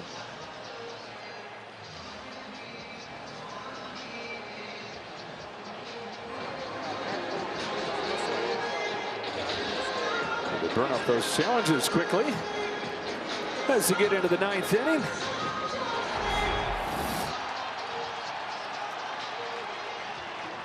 Yeah, he never goes past it. Right. You learn something from every series and every moment. We learned something about batting gloves not being tucked in. We saw that.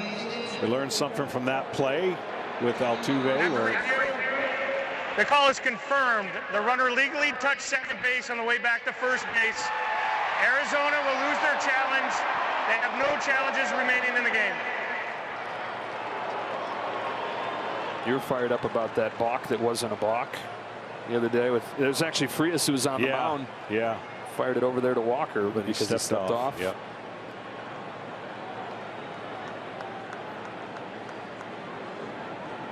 All right, so Heim is the batter. Texas looking for some insurance here.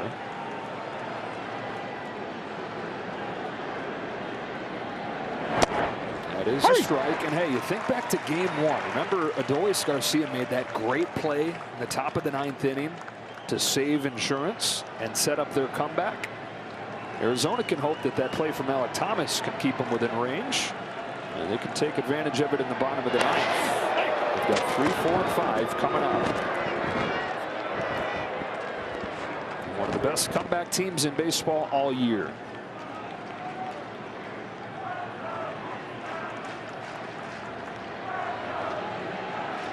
Heim's looking for his first hit of this World Series. Swings through this fastball, and he's in an 0-2 hole. Electric fastball out of Frias. Boy, he is going downhill with that pitch.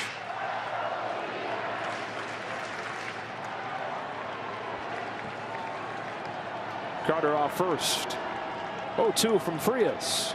After a toss over there. That looks a little more like it on a pickoff throw from Frias. That's number 2, right? You miss that bat, you only get 3. The third one, you got to get him, or it's a balk, and the runner gets second automatically. Pretty darn close there. Out of challenges, though. Now Bruce Bochy's out to talk with the home plate umpire and Alfonso Marquez. He perhaps is arguing that there already have been 2 disengagements. Yeah, he's asking him if he stepped off before the 2 throws.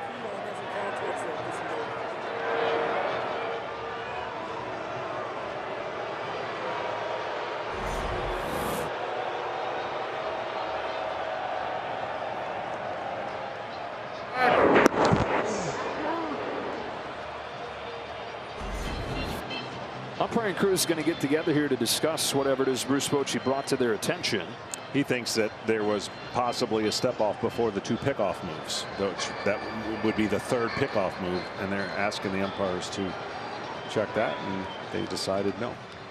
He still is out, and sometimes you'll see that being the green light for the runner. So is this a moment where Evan Carter tries to use his speed? He's the fastest player on the Rangers.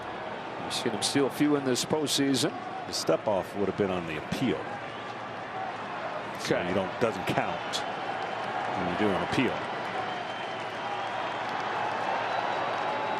Carter not going. Ball 1 on Heim.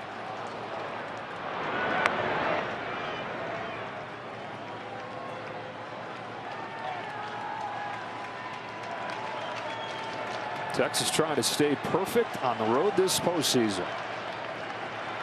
Tied with the 19 Nationals, the 96 Yankees for the most road wins in one postseason, already 8 of them. As Heim goes down on strikes. No team's ever won 9. They're 3 outs away from becoming the first. Tom, let's get you in on this discussion on Max Scherzer and the path forward for the Rangers if he's hurt. Yeah, there's a lot of complications here, Joe. Number one, he's lined up for Game 7. There's not an extra day. He's pitched only 3 times on the 5th day in the second half of the season. He's thrown only 9 2/3 innings in the last 48 days. So you have that to think about.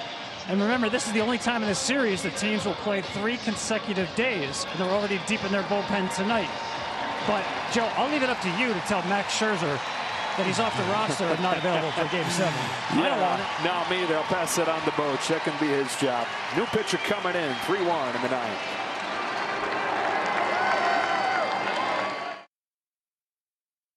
Seventh-ranked Texas. Texas hosts number 25 K-State, and it all begins at big noon kickoff at 10 a.m. Eastern, and then K-State, Texas on Fox and the Fox Sports app. Andrew Sofring, ball one on Nathaniel Lowe. Well, Sofring came out of the bullpen in game 2 and pitched decently well, at least encouraging enough where he's back out there here, because he'd been shaky in the championship series. He's kind of all over the place lately. He's in the zone there, and it's 1-1.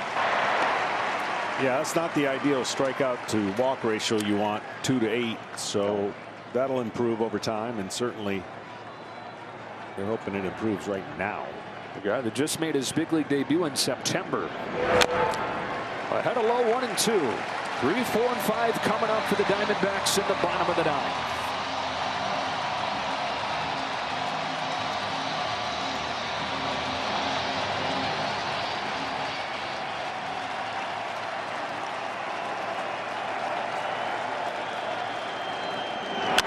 Bouncing ball ricochets off Sofring to Marte, whose running throw is in time. It's 1-4-3. It's 3-1 to the bottom of the 9th. Fasten those seatbelts as Moreno, Walker, and Pham come up.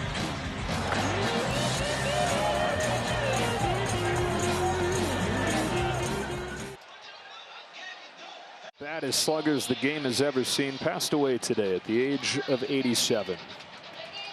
And Frank hit the last home run in Washington Senators history, and then the first home run in Texas Rangers history. With the team when they made the move in 1972. And our thoughts and prayers are with Frank's family today. Back here at Chase Field in Phoenix, game 3 of the World Series goes to the bottom of the 9th inning. It is 3-1 Texas, trying to take a 2-1 series advantage, and their closer, who has been awesome in this postseason, is on. Yeah, and he's on for 1 inning. It looked like he was going to be needed for 2 innings. But the 1 inning that he pitches, the sliders, 1 for 14 opponents are on his slider. It was the changeup that got him in trouble against the Astros in his 1 blip so far in the postseason. He was the winning pitcher in game 1 of this series. Pitched a scoreless 10th and 11th. Gabriel Moreno leads off and takes ball 1 from Leclerc. Last World Series game in this ballpark 22 years ago. Diamondbacks went into the bottom of the 9th inning trailing by a run against the great Mariano Rivera, who had converted 23 straight save opportunities. A few minutes later, they had won the World Series. Oh, wow. Wow. 2-0. It's Tony Womack that tied it. Of course, it was Luis Gonzalez dropped it into center field to win it. On a 2-0 pitch. There's ball 3.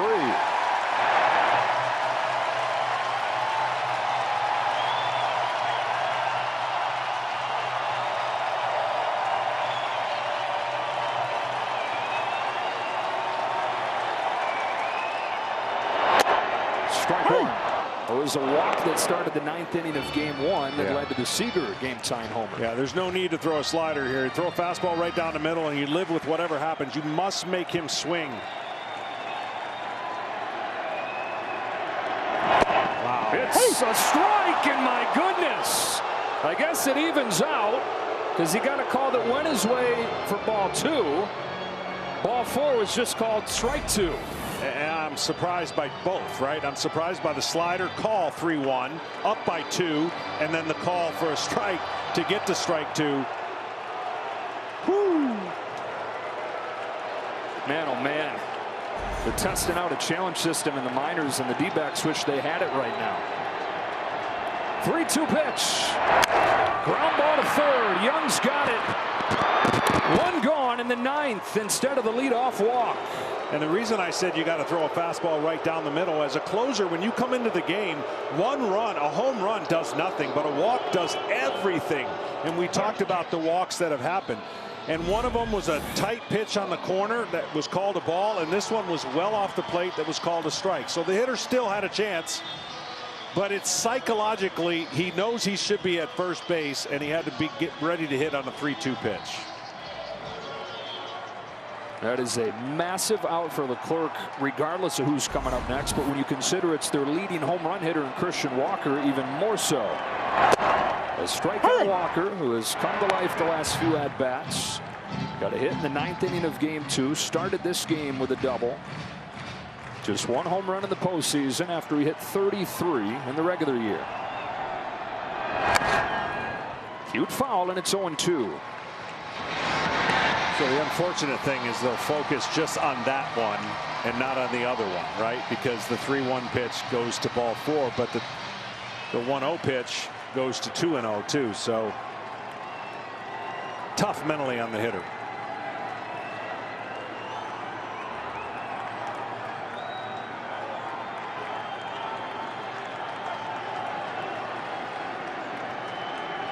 Oh, 2 on Christian Walker.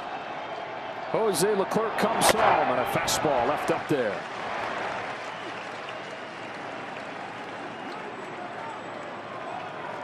Arizona's hottest hitter, Tommy Pham, waits on deck. One out in the 9th inning. 1-2 pitch. Walker takes ball 2. Oh.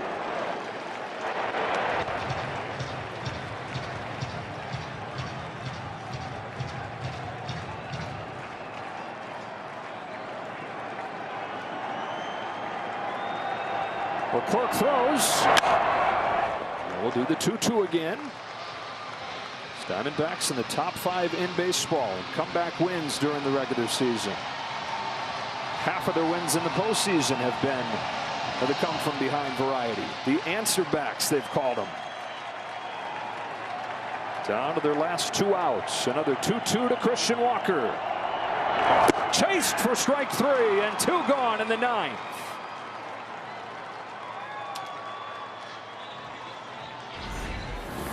Well, this one had a lot more of the zone. I know it looks like it was never in the zone when you swing like that, but that ball was in the zone to the hitter's eyes. And so Pham trying to keep it alive. A visit coming here from Heim. Tommy Pham after a 4-for-4 game in Game 2, 2 for 3 today. 2 of the 5 hits Arizona has. You can keep it alive. Gurriel would have a shot. How are you pitching Tommy Pham if you're Jose Leclerc? Well, again, it's 2-0, and he's going to have to do something with the bat. Meaning, I gotta throw strikes. I'm going to attack him with that slider and fastball. Pinpoint, strike 1. Because if it was a 1-run game, all bets are off. Then you're just 1 swing away. But because it's a 2-run game, you attack him, and if he gets a hit, he gets a hit. Pham was 6 out of his last 7. Pops this one back. Out of play. Arizona's down to its last strike. Now on 0-2, you go for the kill shot. You're definitely trying to swing and miss him. Now you don't. With the count in your favor, you've got 2 pitches to mess around with.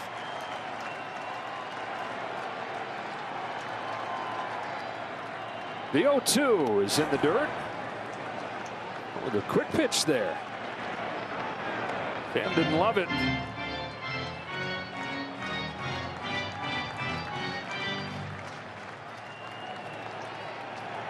Texas trying to stay perfect on the road this postseason. The 1-2 from Leclerc. Finishes off a 1-2-3 9th. And what a Texas turnaround here in Game 3. From losing 9-1 in Game 2 to winning 3-1 and retaking the lead in the series.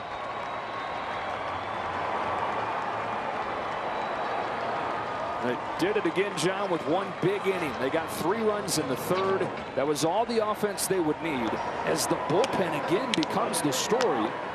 1 run over 5 innings in this game. Yeah, it started with John Gray again, and John Gray set the tone. He gave him 2+ innings, and then Bruce Bochy was able to use high leverage guys the rest of the way. The Texas Rangers now, I think, tied the Diamondbacks for the most crooked innings, run innings, where that 3 spot was all they needed. I said 5 is actually 6. And so in the 2 wins for the Rangers in this series, 12 1/3 from the bullpen and just 1 run. It's a bullpen that was supposed to be the biggest gap between the teams and the Diamondbacks' favorite. But it's a blown save in Game 1 that cost the Arizona bullpen.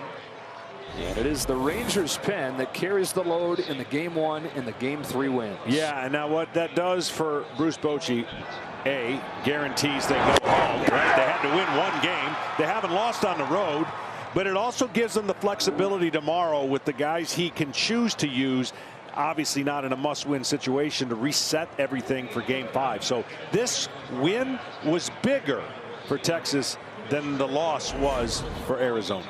Let's go down to Ken Rosenthal. Thanks, Joe. Marcus, you had the RBI single in the third in front of Corey's home run. Fott was tough tonight. What was the key against him? Well, just battle, you know. He's been hot. You know, we've been watching him all playoffs, do what he's done. And we had to come through in big situations. We got the 2 outs, and we were able to score. You know, it's huge for us. That's what we need to do in big situations in the biggest games of our lives. Gray, Spores, Chapman, Leclerc.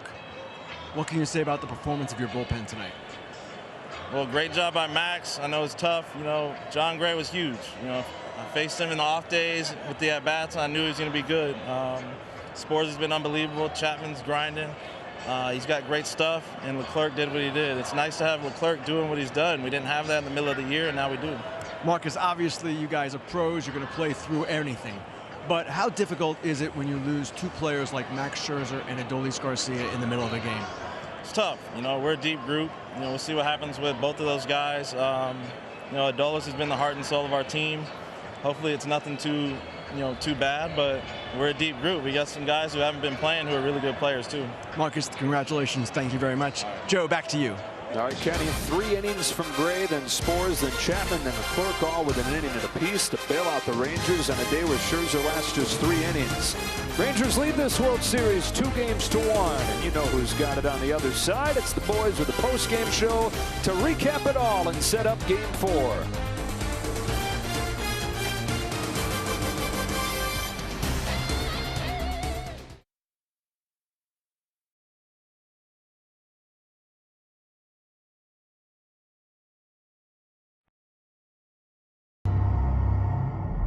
Узбекистан. Наши дни. Экспедиция из 50 человек, ученых, спелеологов и военных, в лабиринте тоннелей загадочной пещеры «Темная звезда». Уже сегодня понятно. Это вход в подземный мир. Его глубина больше 2000 метров.